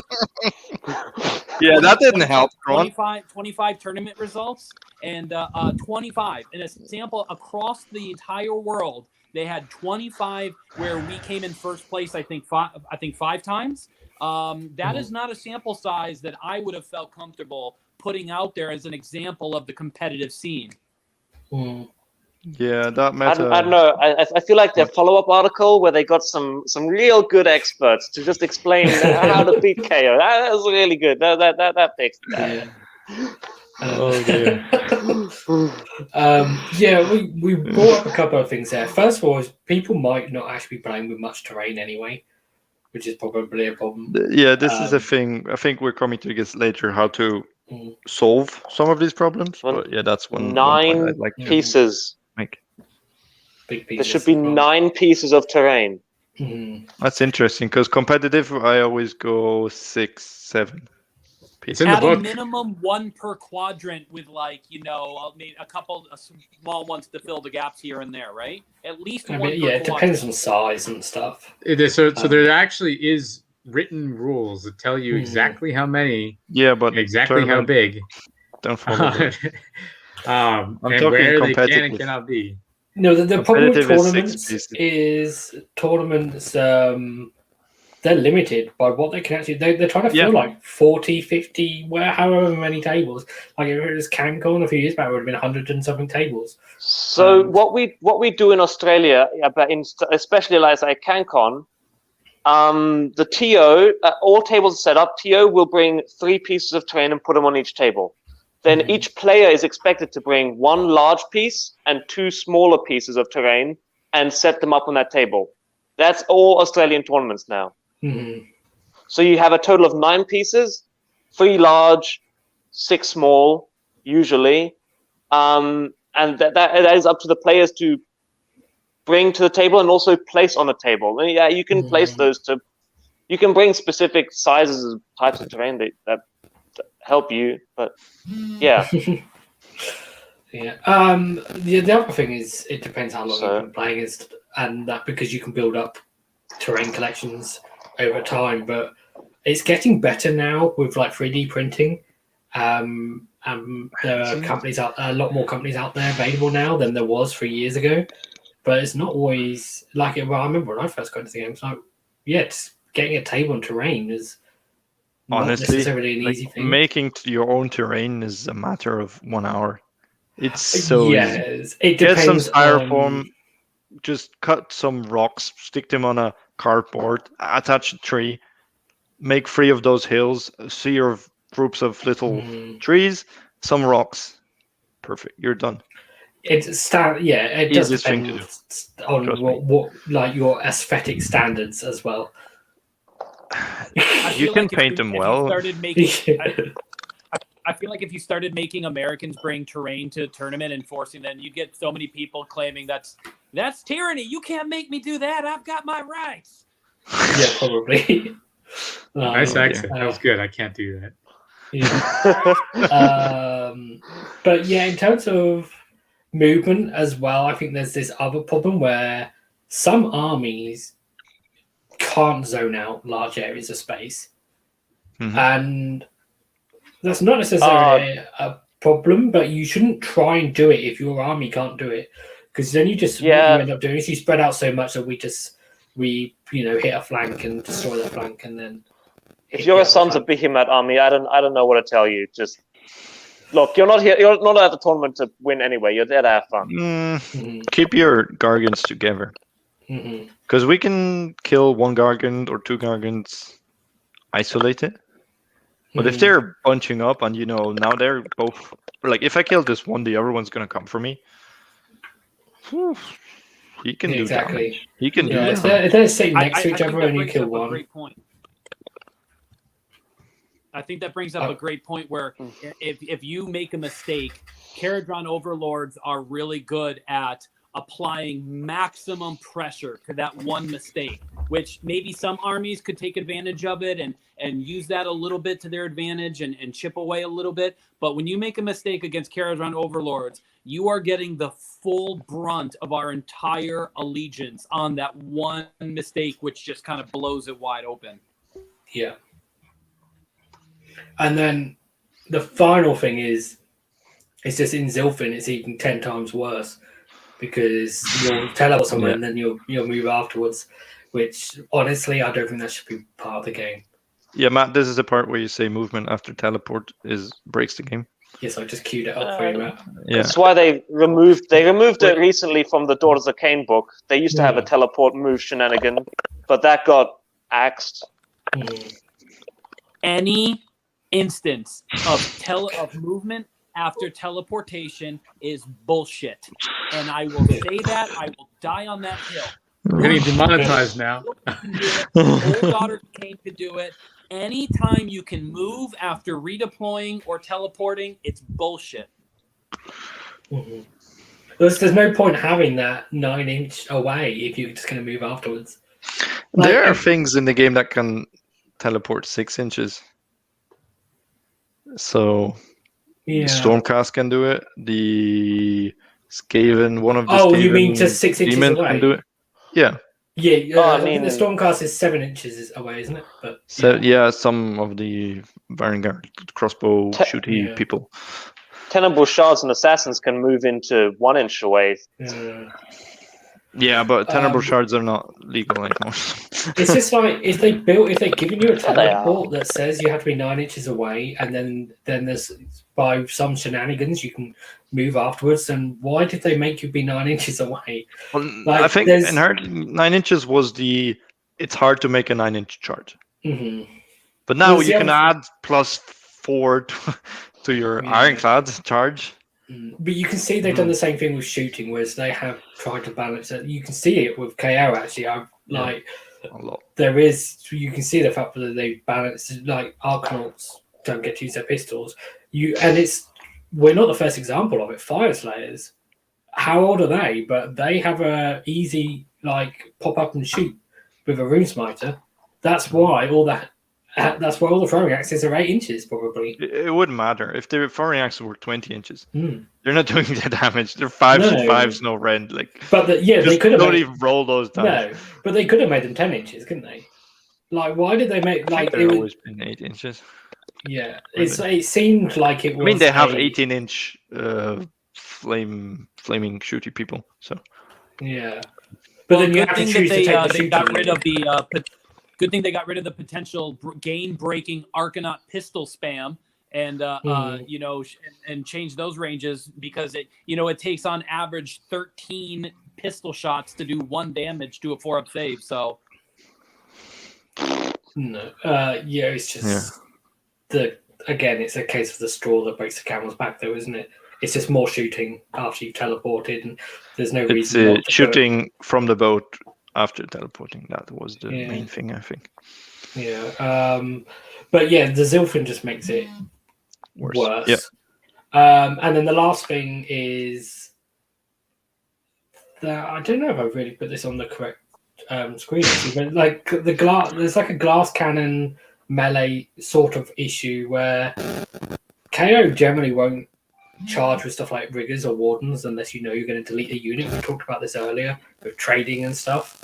It's not just a KO problem.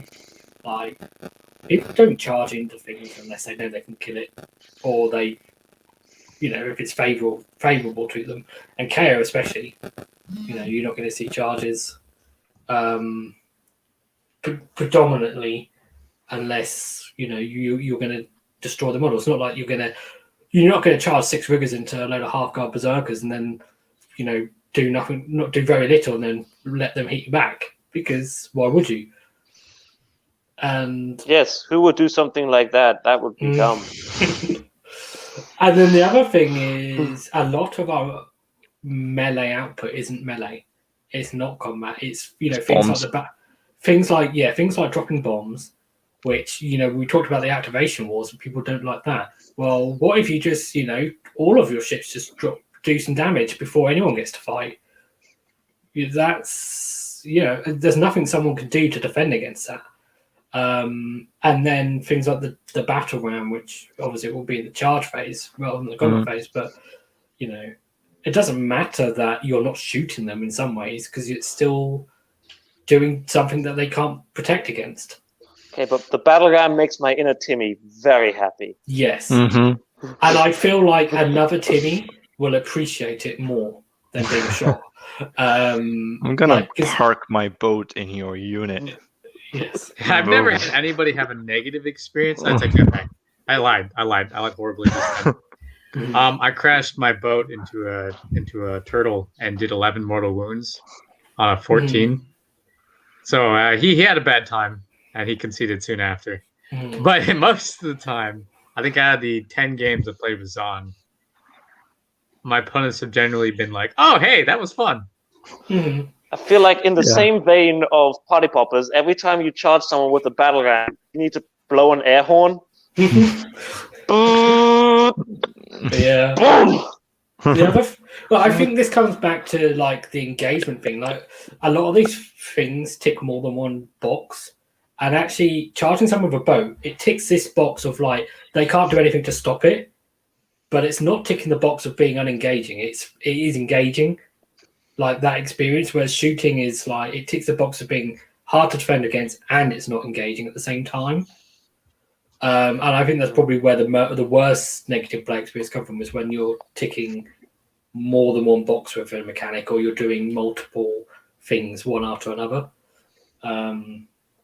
So I think typically the melee issues and the things that people can't defend against are not so bad as shooting.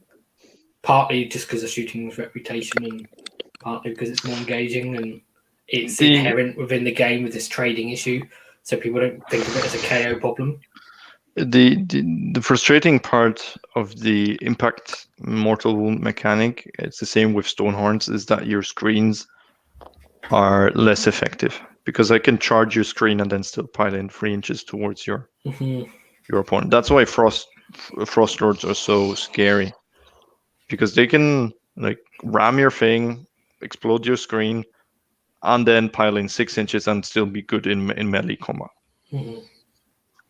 Whereas the ship, it can not pile in and then drop bombs. It has to drop bombs previously. So if you ram something, they remove models, your bombs are not getting used. And then, I mean, the melee output of a ship is not good. It's just the guys inside. So I think we probably covered this, because we actually talked about a lot of this stuff in the first sort of round as well. So the last one was like, how does KO prevent fulfillment of expectations and success and things? So things like kiting and staying out of melee range is going to be just frustrating for a lot of armies. I want to fight you, but I can't get to you. Things like the Gale Force stave as well.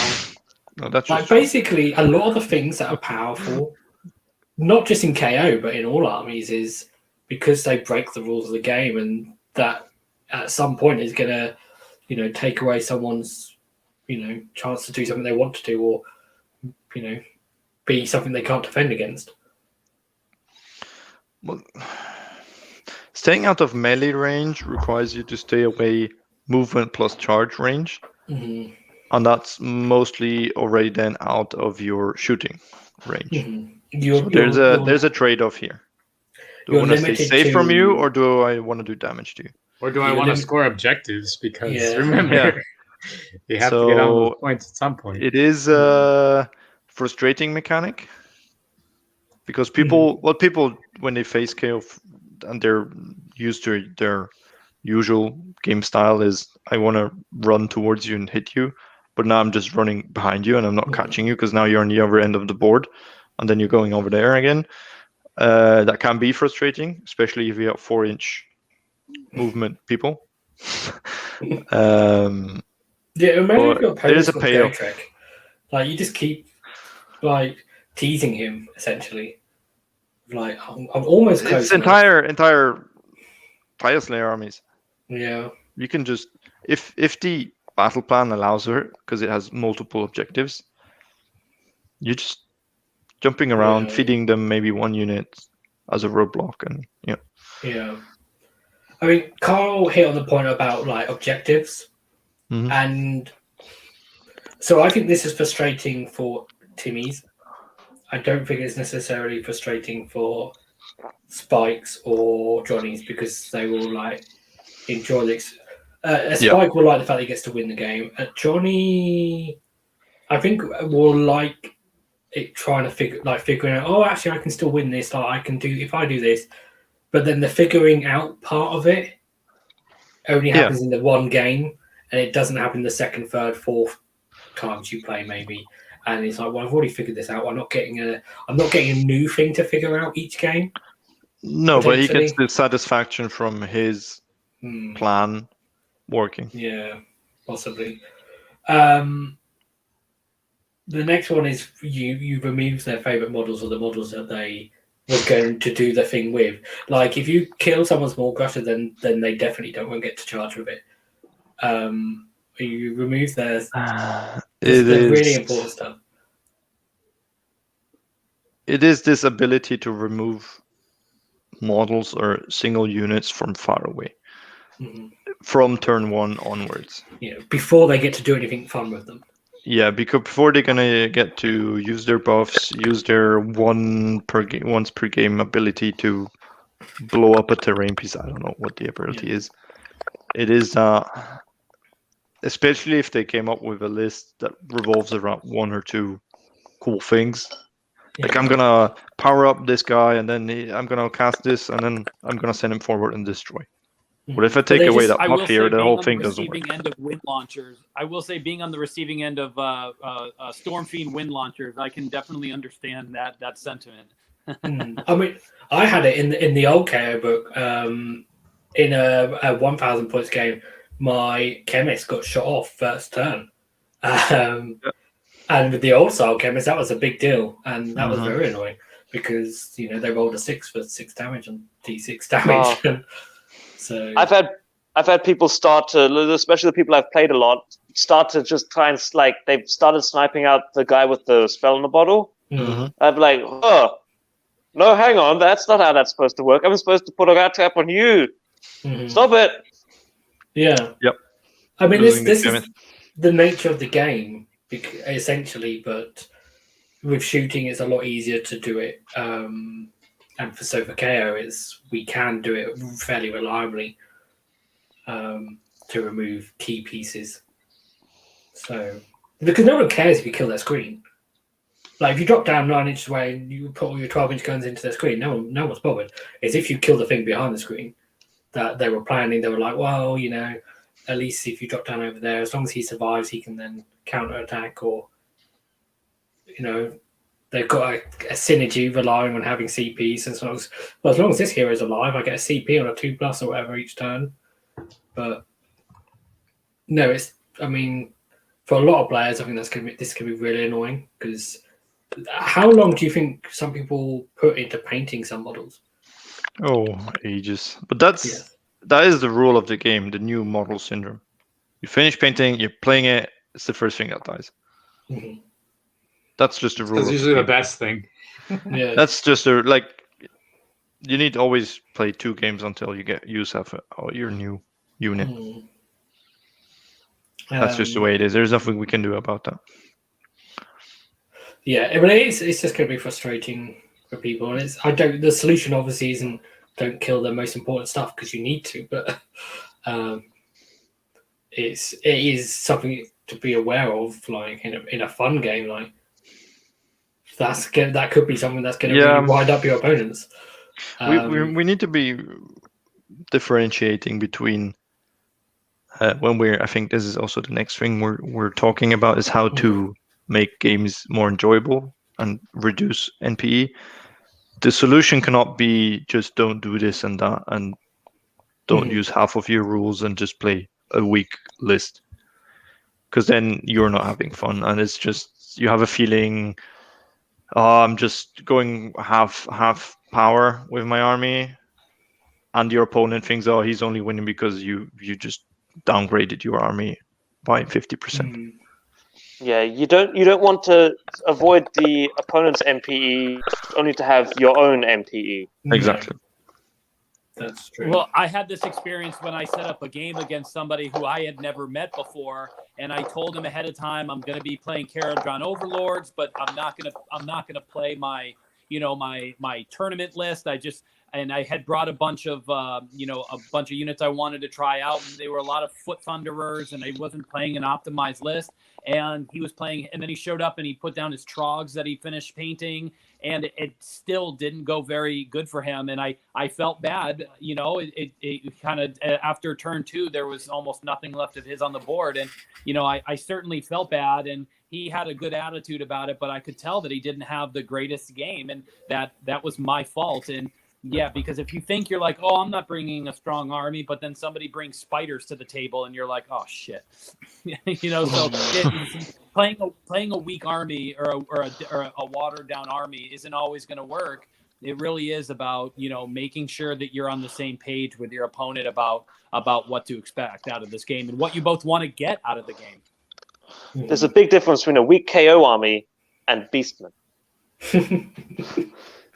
Yeah, right before that tournament, Kron, that you played against my buddy Steven, one of my friends offered to play a practice game, and for practice fast rolling for him, and so he's like, okay, I'm gonna bring my tournament Seraphon list. And my buddy is like, okay, I'm gonna bring Beast of Chaos, and so that game was over in 20 minutes as more Beastmen died charging the Skinks than Skinks, right? And then in the following turn, just Hero Phase picked up the rest of the army.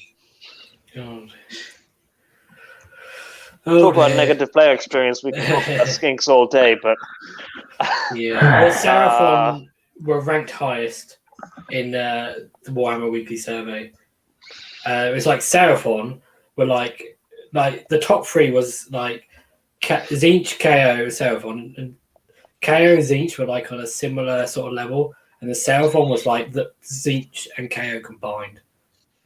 So in my I'm part of I tell you, I'm part of 2 different worldwide GT teams for TTS world tournaments, and we think to ourselves, okay, you can have one order faction, so it's like you can so on a team of 3, you can have 1 order, 1 death, 1 chaos, or 1 destruction, right? And you can have destruction, but no one takes destruction. We take ogres, but so when we're sitting there, we're talking about who our order player is. It's like, well, it's got to be a Seraphon. Like, it doesn't matter that I main KO. Like, it's like you don't take.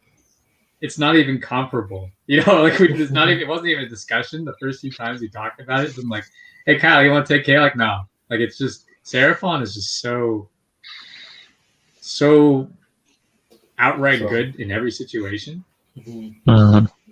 Actually, that's not what this conversation is. But, but that's going to go on a whole tangent. Yeah. Okay, let's finish this up. We're at 2 hours already. Yes. So the last 2. What was the reasons that Seraphon was up there on Warhammer Weekly's polls of negative player experiences? I didn't get a chance to watch it, but Lee, can you? You said you watched it twice. What did briefly? What was there? And the tangent begins. Okay. But they didn't, because obviously this is like just a series of questions. So they had like a question. They ranked like people saying, right, oh, I had bad experience against shooting and magic or whatever, and shooting was actually quite high up, but magic wasn't that high up, and activation wars was really high up, and because it was over the last 2 years, because there hasn't been a huge amount of cases.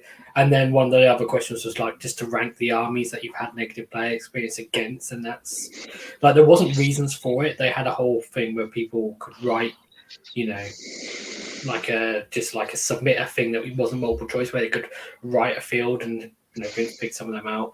I think the problem with Seraphon is it just does everything. Good at everything. Yeah. And they teleport and shoot. The Skinks don't have to teleport. They just run up and shoot you wherever you are on the board. You charge them, they shoot you. Yeah, you can't even charge them. Like they shoot you, and then the expectation is okay, but then I will countercharge and destroy the unit. No, they will shoot you again and then run away, and then you can't charge them. Croak will blow you up with mortal wounds. He spams mortal wounds all over the whole entire field with +3, +4. It's Croak kills heroes by mistake. or by accident. Yeah. As opposed to like, I'm going to try and target the heroes. It's like, I just do a load of mortal wounds and, oh, look, one of your heroes died. I'm going to pick D6 units and just do D3 mortal wounds 3 times in a row or something stupid like that. I think the issue with Croak is actually the fact that you can kill him, but it doesn't even hurt the army because he's not even a quarter. You know? The trick is killing the skink priests. That's what you need to kill. Yeah, I mean that's the Fangs of Sotek list, but let's not make this a Seraphon show. One thing about the poll to keep in mind though is this is anyone filled out this poll. Anyone. The person who had 1 game in the last 2 years, the person who has 1 game per week and goes to a tournament every second week. This is anyone. So keep that in mind when you look at these rankings. Maybe a lot of this is just to people not being used to the army or not being as seasoned players. Yeah, well, some of these things are like recency bias. So like I had a bad experience against this recently. So I'm going to rank that high because I've forgotten about the experience I had a year and a half ago against this other army that was worse. That sort of thing as well. Let's move on a bit because we are over 2 hours already. So another thing that prevents fulfillment is our defensive abilities like garrisons. So like, well, if they've got shooting units, then that makes shooting off our heroes harder because you're going to be -2 to hit because garrison. Even melee. And then melee, and then they want to try and charge our ships and kill our ships. Like finally, after you kited all game, they get to charge a ship. And you're like, okay, well I'll re-roll my saves, and then next turn you heal it up again because they try to destroy it. And so it's like they've been chasing your ship all game, and then they get to charge it, and they fail to kill it, and then it heals up to full health. That's got to be frustrating. It is. It takes so much effort to deal 10 wounds to an ironclad when it's re-rolling 3+ saves, and now you're healing back 8 of them. It's just like, why did I even invest all this into shooting the ironclad or into attacking the ironclad? Yeah. So I don't think we need to really go into much detail more about why that's frustrating. I think that's self-evident. I want to point out the fact though that our heroes suck. So if anyone's actually sniping our heroes, it's kind of like, oh, okay. They do stuff for us. They do stuff for us, honestly, right? Like there's a reason why they're in the list. Yeah. But the opponent, do they care? Honestly, I almost never have my heroes die unless it was Croak killing them just from the boat. The boat died and they had to opt out, right? Like it depends what you're playing against, because some people will have things in their list specifically to try and snipe heroes with, and then it's a reroll once to wound. Yeah. But only if I'm outside the garrison. So you don't get to use it to turn 3 anyway. They never get to interact with the opponent until turn 2 because of their weapon ranges and their movement. Yeah. Right? Like they don't do anything in melee most of the time. I wouldn't say that. So I would I love our melee heroes, right? Like they can smack when you need them to. However, realistically they are not like melee threats that you would go out of your way to destroy. You know what I mean? So it's one dude who has 3 attacks. It's one dude with Grudge Bearer and always shooting and then chopping you up, doubling damage. But it's correct to say that Kharadron Overlords army functions without heroes. With the exception of spell in a bottle. But that's first turn, and then it's gone. But the garrisoning thing is important with, like, if you do give someone the first turn and they have got ways to teleport across the board, then it's actually not that easy for them to take out that chemist turn 1. Unless they have mortal wounds or magic, then it doesn't care about garrison.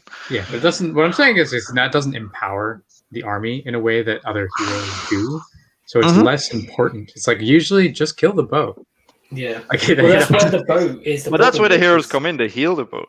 Yeah, that's fair.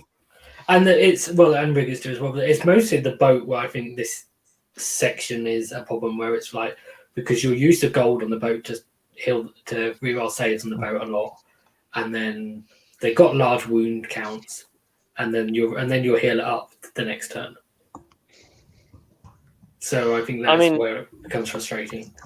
The heroes we don't even rely on heroes for Battleshock immunity because the boat does that too. No. Yeah. Well, if you're running Iron Sky Command, yeah. Should be. So I think that's fairly self-evident. It's mostly with the boats. Yep. Because it's anything else you can kill. But people want to kill the boats. Like, I mean, even the gold. And the dirigible on a 3+ with gold is tough to kill with 8 wounds. The gold is such a get out of jail free card, isn't it? Like, it's like if you make a mistake and you've got that gold there, it can really help. Well, it depends what's attacking you. If salamanders are attacking you with 2 rend, it helps, but it doesn't stop the inevitable. Yeah. Well, it does mean they have to commit more to killing the boat as opposed to then killing the boat and something else, maybe. Mm-hmm. So, but there's never anything else. There's nothing else. The last thing is a key one. I think is that a lot of people miss when they're discussing NPE. It's like when you're playing against Kharadron Overlords, you don't necessarily win by killing stuff. I think we touched on it a little bit before. You might win by killing stuff, but you could win the game by not killing anything against KO. Against KO? Yes. Yeah, but how is that bad? Because a lot of people want to kill stuff. Kill your own stuff. But that's like that's not a specifically KO thing. I think it's like just everything. Like you don't have to kill it to win. You just have to take the objectives. Yeah, I can set my 20 Hearthguard block on the objective and win without interfering with my opponent. It's up to him if he comes at me or not. I'm just sitting here scoring. I mean, we're it's not fun gameplay. It's like I understand that. It's not, but that's then your opponent's choice. That's not specific to Kharadron, I'd say. But a lot of these things aren't necessarily specific to Kharadron Overlords, but these are just things that Kharadron Overlords says, how does KO prevent fulfillment? Yes, but it doesn't mean that it doesn't say how does KO and no other army. Like, it's but what I'm saying is this point is it originates in your opponent's army, not in yours. Maybe this whole slide is about fulfilling expectations. So your expectations always originate from your opponent, or their expectations anyway. Which is the point is like and this comes down to the type of player they are, because a Spike doesn't mind this. We touched on this with kiting. It's the same thing. It's like Spike doesn't mind this, a Johnny might not mind this, but a Timmy will be annoyed because they wanted to charge the thing and kill it. They charge the thing and kill it, then they lose the game, or if they can charge the thing and kill it. But there was not as much combat as they hoped for. And we've mentioned in the past about how KO could table an opponent and still lose. Like, I think a lot of people would actually find that experience not very fun to win, despite, like, some people will love it. Some people will be like, well, I was tabled, but I still managed to eke out the win. That was really satisfying because they sold, like, but then for other players that would be just really annoying because they don't necessarily care about the points so much. They care more about killing stuff. I mean, yeah, that almost happened in my game against Steve with his Seraphon. Was I tabled him, but I almost wasn't able to rack up enough points at the end there to actually beat him. So I don't know. I mean, a lot of these things will come down to the type of player you're playing against.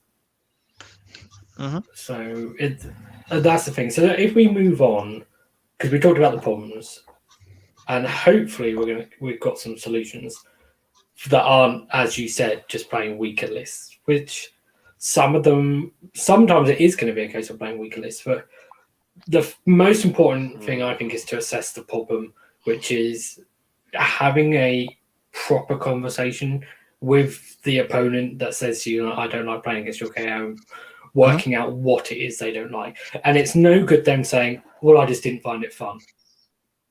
Okay, well, what didn't you find fun? That's like saying you don't like a certain type of food and saying, well, is it the flavour, is it the texture, is it what is it, or you don't. It, like, sometimes that's not helpful just to say it's not fun, because what does fun mean for that player? So, I mean, a simple thing would be maybe trying to get them to work out whether they're Timmy, a Spike, or Johnny. Another thing you could do is just try to say, like, what was it you wanted to get out of the game? Like, they might say, well, I just got bored in your shooting phase, and then that's, there's solutions to that. They might say, I didn't like the fact that I lost. Okay, well then you do need to get better, potentially. Like, if that is the problem, if the problem is for them, like, get good scrub. Yeah, if the problem for them is that they wanted to win, then that is the answer. Like, they need to get better, or you need to play. They need to play with a better army, or you need to play with a weaker army, so that it's a balanced match, so they feel like they have a chance to win. But if the problem, like, for not all players, is it a problem that they want to win? So one thing is what I always do if I won, if I lost, and I think this is a core thing to the game, is after the game, talk to your opponent. What went well, what didn't go well, what could have gone different. And they will take you, well, why did you do this and this? It would have been cleverer to do this and this.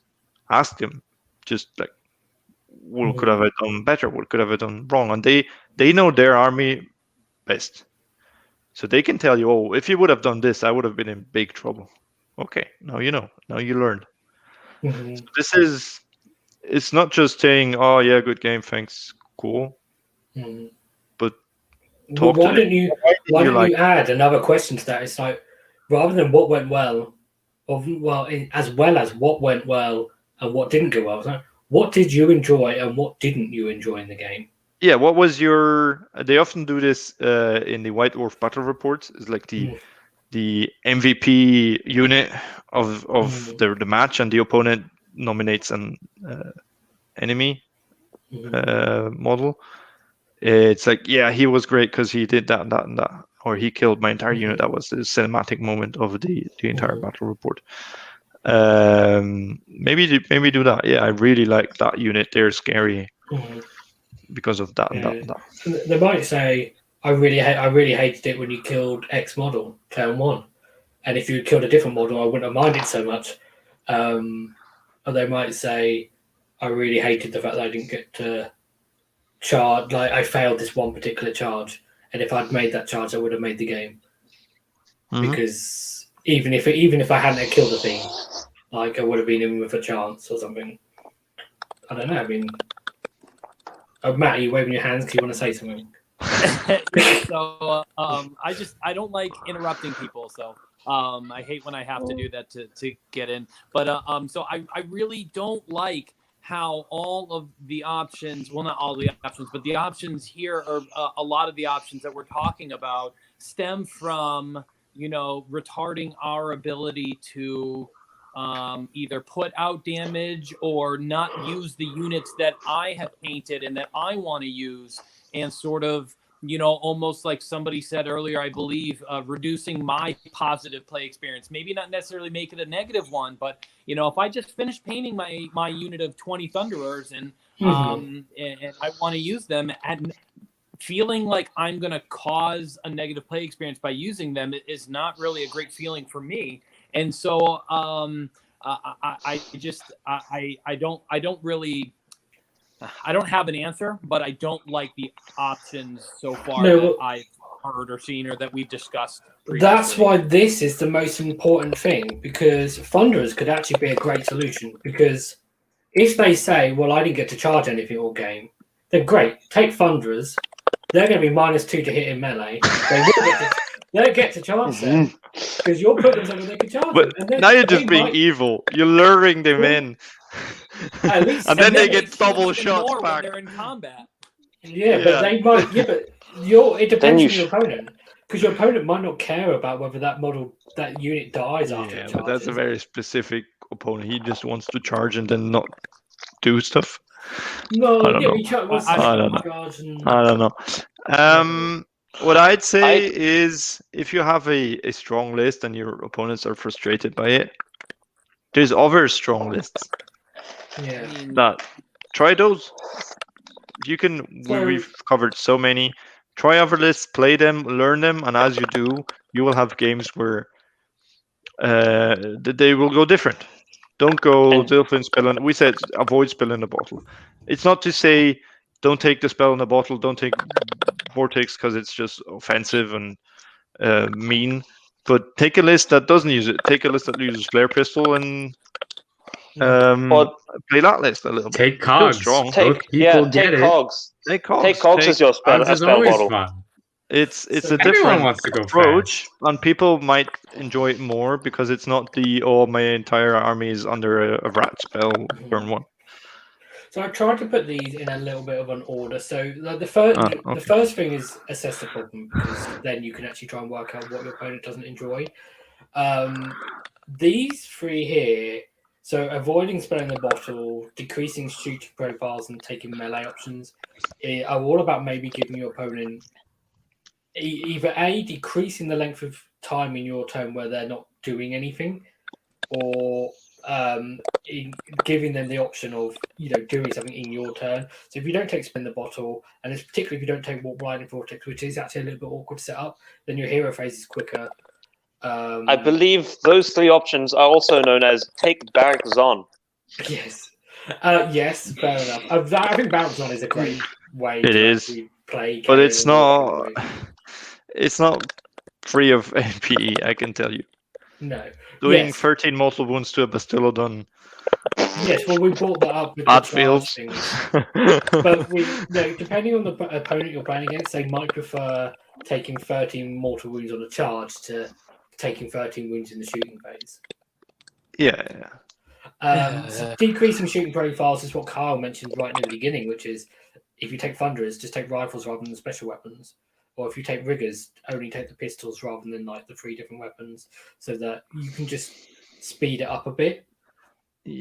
Have your dice ready, prepared, grouped in the weapons. So have your 4 cannons, have yours 38 other ones. Have them ready, roll them, and it makes things so much easier. Yeah, these are list options, but there are other options as well for speeding things up. Yeah.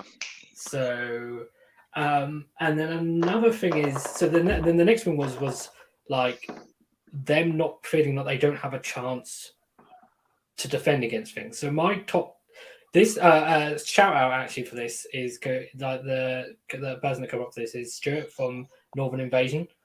They do good battle reports, so go check them out. But switch armies with your opponent, and I think this is a great thing to do, because you get to have a game.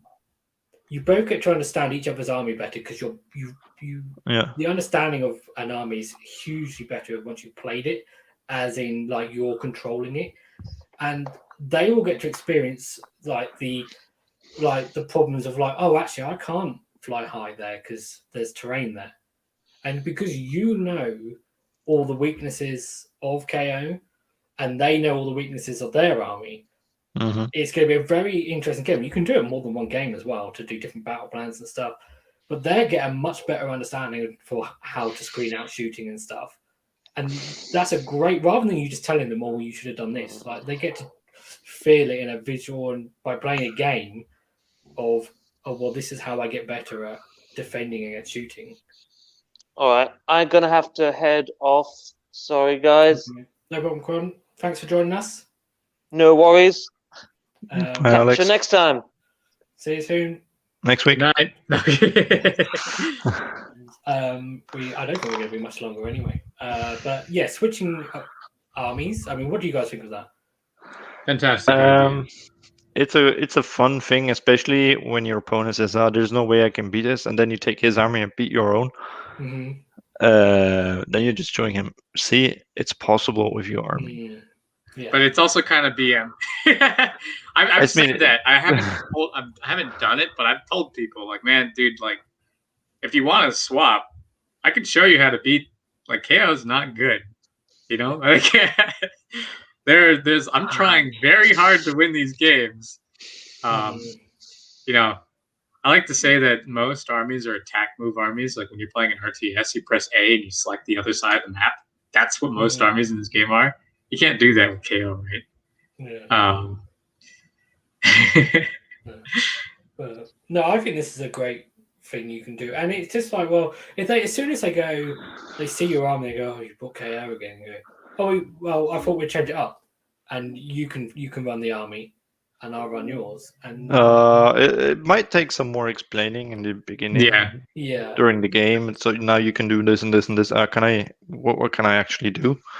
Mm-hmm. But if you bring them, your cheat sheet, your army list, your little, AOS reminders list. Yeah. Maybe they'll get a chance to see how mediocre Kharadron Overlords really are.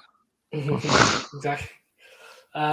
Because all of a sudden you use terrain, and then you move your units up and flood the open space, and then they can't fly high anywhere, and they're just like, "Oh shit!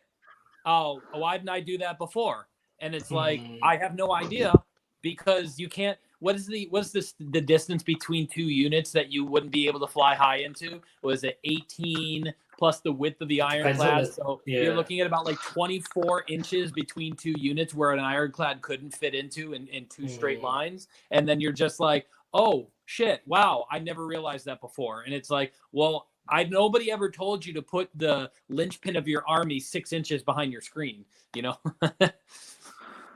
I mean, what you don't want to do is, if you do this, is intentionally make it a very negative experience for them to play, like to actually control them. Okay, like you don't want to go, well, we normally play with 6 pieces of terrain, but you know what? For this game, why don't we put 20 on? And you don't intentionally play it the same way you'd normally play a game. Don't intentionally. But that's one thing. Use the GHB rules for terrain setup. Yeah, we probably should have had that on the screen, but and that changes a lot. It changes how KO can play and move. Because actually, if you follow those rules, the board is super cramped. It's like a mini wargaming table. It's like terrain everywhere, like no space to put down anything. And secondly, it also helps to hide heroes from line of sight shooting. Terrain is a big deal. And that's, maybe like, first round having all heroes safe because they're sitting behind walls and rocks.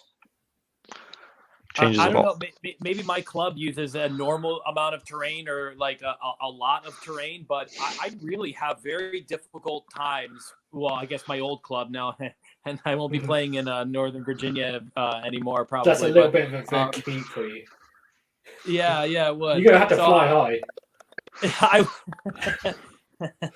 But like, I don't really ever have a whole lot of options just to, move my army wherever I want on the board. I move my ironclad wherever I want on the board. I don't know. Maybe I'm coming at it with a little bit of different perspective than people who play on Planet Bowling Ball. No, I mean, I've definitely experienced the issues with having, particularly if you also play on a game where there's lots of objectives, because there's a tendency to put the terrain in between the objectives as well. Even though the terrain only has to be 3 inches from the objective, people like trying to put it not on the disc at all, and then that really decreases where you go once you then start putting units around as well. But yeah, playing with more terrain, I think would make a massive difference, especially if you make sure that both deployment zones have got a line of sight blocking terrain piece. And don't take woods, because they don't block line of sight. Yes. Against flying. Yeah. So that was one. And then the last 3, these ones are more about giving your opponent more chance to succeed. Self comp. Yeah, they're sort of self comp, and they're not, because there's advantages to them as well in some ways. Like, don't rely on fly high is self comp, but playing a high drop list, you get more units and stuff into your army. That's an interesting thing you can do, because it's like, well, you get to play with more models. they get the chance of, well, they get to decide who goes first. So they get some decision making nice and early on. They can choose to push forward if they want to, or they can choose to, they might, if they choose to make you go first and then you go and delete after, I'm like, well, you chose to let me go first. So take some ownership of that. But yeah, playing high drop lists, I think, is an interesting way to play, because then you can get a new experience out of it's not just self-comp as in I've got a weaker list, is I've got a larger list and I'm going to learn a slightly different style of play, because a high drop list is not necessarily always worse. High drop is not just who starts the game, but it's I lose my artifact from the battalion. I lose the battalion's ability, and I gain one unit, like 3 engine riggers for those 100 points. I don't know. Yeah. I mean, that depends. Iron Sky Attack can be a high drop list. Escort Wing can be a high drop list. You don't necessarily battalions. You don't have to necessarily lose a battalion, but you could have. But just by you can look at it. It's like, well, if I take the battalion requirements and say, well, I don't necessarily have to go for these to be low drop. What could I take instead? And then you're giving yourself some different options. Because a lot of the problem with self-comp is if you see it from a negative perspective of, well, I don't get to use it. Well, yeah, but that means you get to choose something else instead. So, and, there are high drop lists that are good. And it just gives your opponent more agency. It means that you're less likely to double turn. We said our double turning could be a big problem. So there's that. Not relying on fly high so much. I mean, it's an awkward one because you can't just not take ships. You can. You can, but barrack ring. But then I'm bringing over. Yeah, just play my Thring army. It's great. Barrack ring with all balloons and other dwarfs. Exactly. But again, I want to play my KO. I don't want to play Firesless, which I don't even own. But if you try, I don't know how the best way of approaching this one is, because it's not relying on it so much. So it's, say, if you build a list where you still have this combo, but you're going to take the options where you give a little bit of extra movement to the ship and stuff, and then you're going to move the boat forwards to then disembark and stuff. Like, it's a little bit more difficult. Or you can then look at the options of, well, if I could fly high over there, or I could fly my ship normally, but I will get to go on this bit of terrain. And I don't know. It's a lot of restricting yourself from using one of the most potent things in the army. Like the core idea or the core strength of our army is, I'm not going to say teleport, flying high around. Taking that away is like, I'm not going to use gold. Well, other ways, because Right, for instance, I know, I was saying with Dave on the show, but I know he doesn't actually fly high that much. And he actually just flies the ships around a bit. And it's not like he never flies high, but... Yeah, but then that's a list or tactic decision and not I'm not going to fly. Yeah, well, that's why I'm not advocating just... Then I can just play Allegiance Order with Kharadron units. Mm-hmm. I'm not advocating. Still, they can still fly. I'm not advocating. I mean, I don't removing it from the game. I don't use fly high a lot. I usually most of the times I move my ironclad. I maybe fly high once a game with the ironclad. I don't play with a lot of sky vessels either. I like a lot of ground troops. I use a lot of ground arcanauts, ground thunderers, and a big block of engine riggers with an ironclad. Usually is kind of what I go for. And I've found that being able to move within that 9-inch bubble is sometimes more advantageous for me than being able to go anywhere. especially when I've got and I'll even overload the Ironclad with 20 Arcanauts, and I'll take the 5 move hitch, the 5-inch movement hit, especially when I can run and shoot turn 1, and I've got 20 Arcanauts in there with pistols. I can move within 6 inches and then unload with all of them inside. I honestly don't rely on fly high almost at all. I started playing with a couple of gun haulers recently in my last list, and I'm like, oh yeah, I can go all the way in the corner, can't I? So I don't know. I think I'm not sure relying on fly high is going to do much to avoid a negative play experience. This comes back to assessing the problem, because it depends what your opponent identifies as the things that they find annoying. So if they say, well, it's annoying that you can just be anywhere you want, then that's when you consider this. And then it might be that and it depends on the list you're playing, because if you're playing with lots of gun haulers, and then you can have ships all over the place, then that might be why they find it annoying, because you literally can threaten everywhere and do. And then maybe you try playing that one. It's an awkward discussion to have, because we don't know what list a person is potentially playing that a person is having a negative experience against. B, we don't know what they're finding negative about that experience. And then you have to try and come up with solution C without knowing A and B. And we can make guesses to that. So we can make guesses to most people are probably playing Zilfin. But that's not necessarily the case. So I don't know. I mean, maybe it's a case of if you only take 1 ship rather than 2, then you can fly high, but you can't threaten 2 places. You can only threaten 1, and that difference makes it more enjoyable for your opponent. And your choice to say not have a gun hauler in your Iron Sky command, but then you get some Thunderers instead, doesn't necessarily make your list worse. Does that make sense? Yeah, but it's hard edge. I'm weakening my army, or I'm not playing what I want to play. Well, yeah, but then so you're saying taking a gun hauler out of an Iron Sky command and putting Thunderers in is weakening the list, or I mean, you could say it's not playing what you want to play, but isn't trying new things an enjoyable experience? No, definitely it is, but I bought this army, I painted it, I'm gonna play it. Now you have a negative experience, you don't want to play against me. The solution shouldn't be I need to buy other units.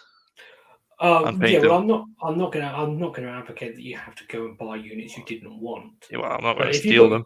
No, but if you've got them already, if I got them, you've got them already, then yes, but then I own these units. I own these units, and they're just gonna be in my cupboard, because I'm not. When I take them, when I play my 3 Ironclads, you're having a bad time. I mean, if you've got 3 so I think that one of the best options here was to switch armies with your opponent, so they can really see the game from your perspective. They'll be able to gain some insight onto how to fight the army if they get to pilot it once or twice. And I think once they get a better knowledge and a little bit more experience on how the army operates, when they play their own army against your Kharadron Overlords army, it's going to be a positive play experience, because KO is still very good.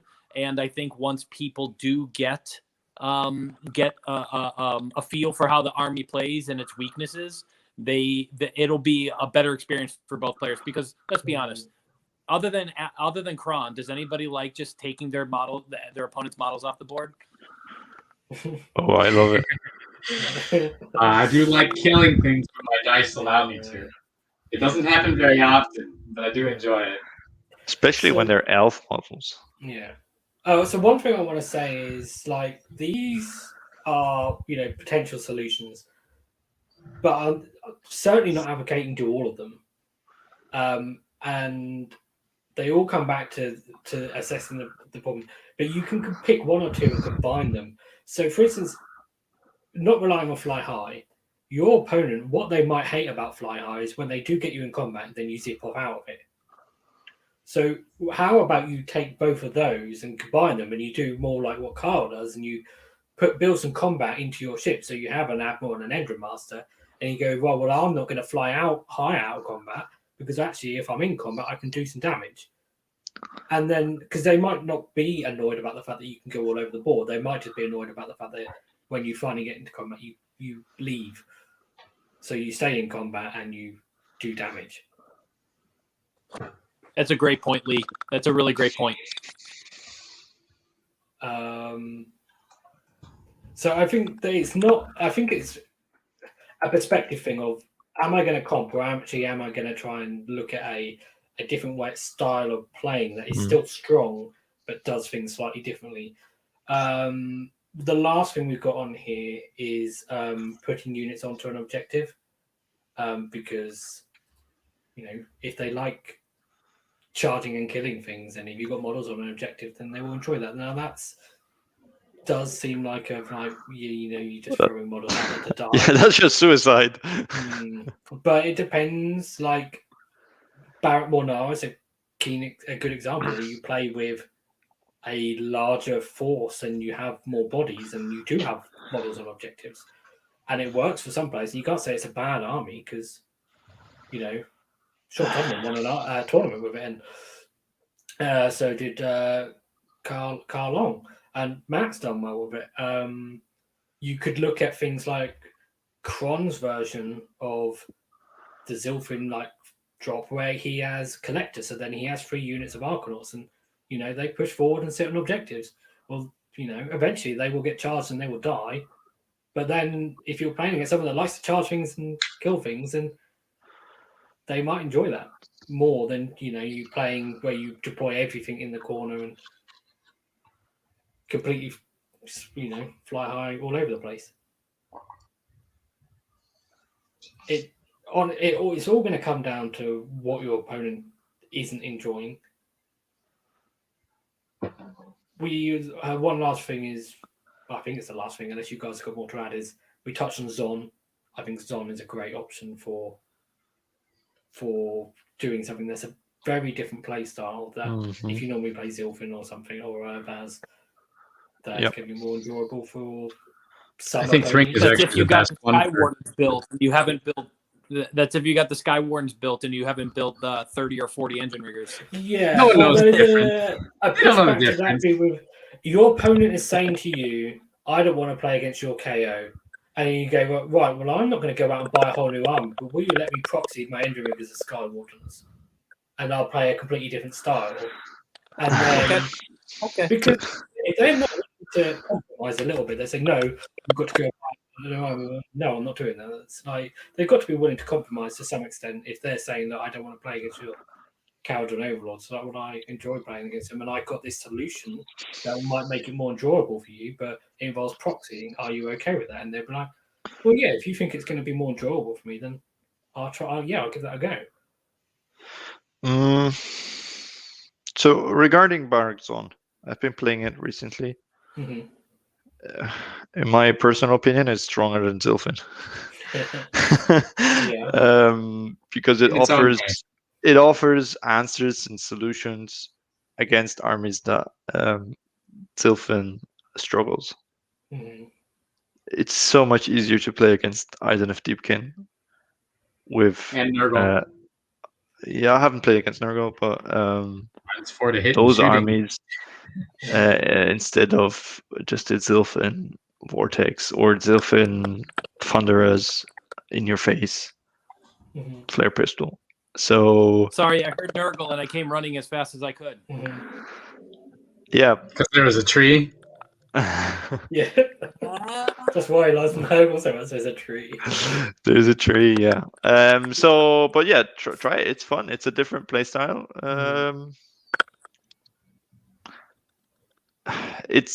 We don't offer the solution here. Kharadron are strong. Some of the NPE is rooted in the game mechanics as they are currently, how rules work currently, how war scrolls work currently. We're not the only offenders. We are a offender. Acknowledgement is the first step to betterment. Yeah. Just take three. Basically, talk to your opponent what exactly they didn't like. Use more terrain. Switch it up. Be more explain engaging. to him. Don't be, oh, you should have done that and that, but if you do this, I can't do this. Explain to them, make them understand what the problems are for your army.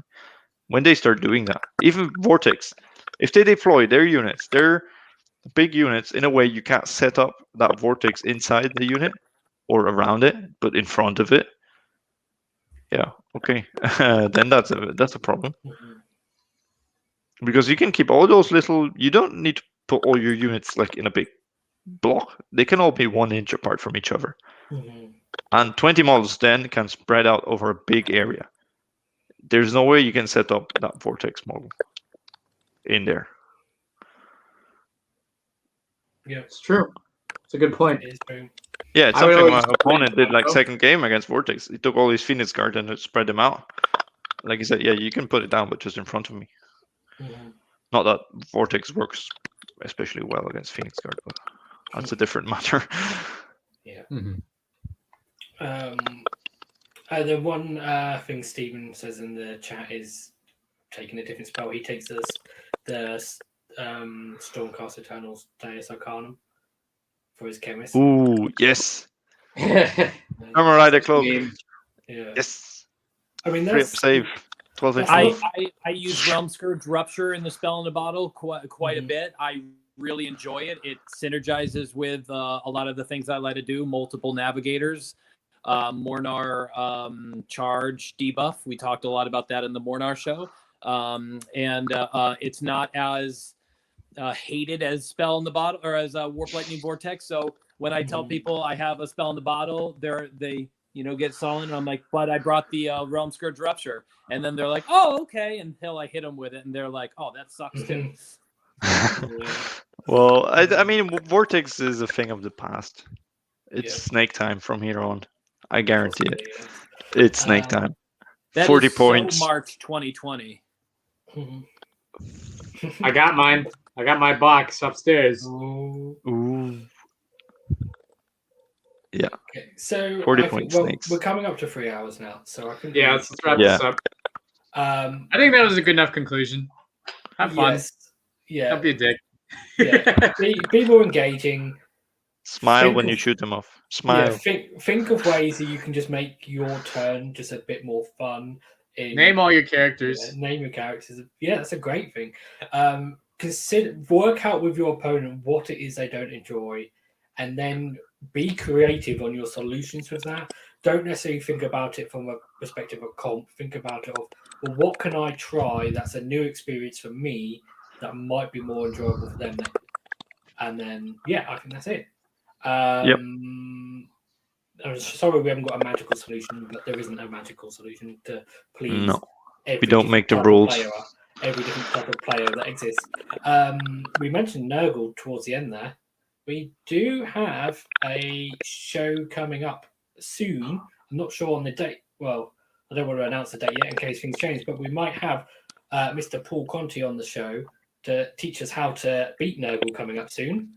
And next week, we are having AOS Coach on the show to talk about Tempest Eye. Not from a perspective of beating them, but from, putting lots of Kharadron Overlords flying around in Tempest Eye. Ooh, yeah. Make KO even better. Yeah. So check those out when they come up. Hope people found this helpful and enjoyed watching. Thank you guys for joining me on the show and Con as well. And for everyone that enjoyed in the chat. And we'll see you again next time, Skyfarers. Thank you very much. Bye.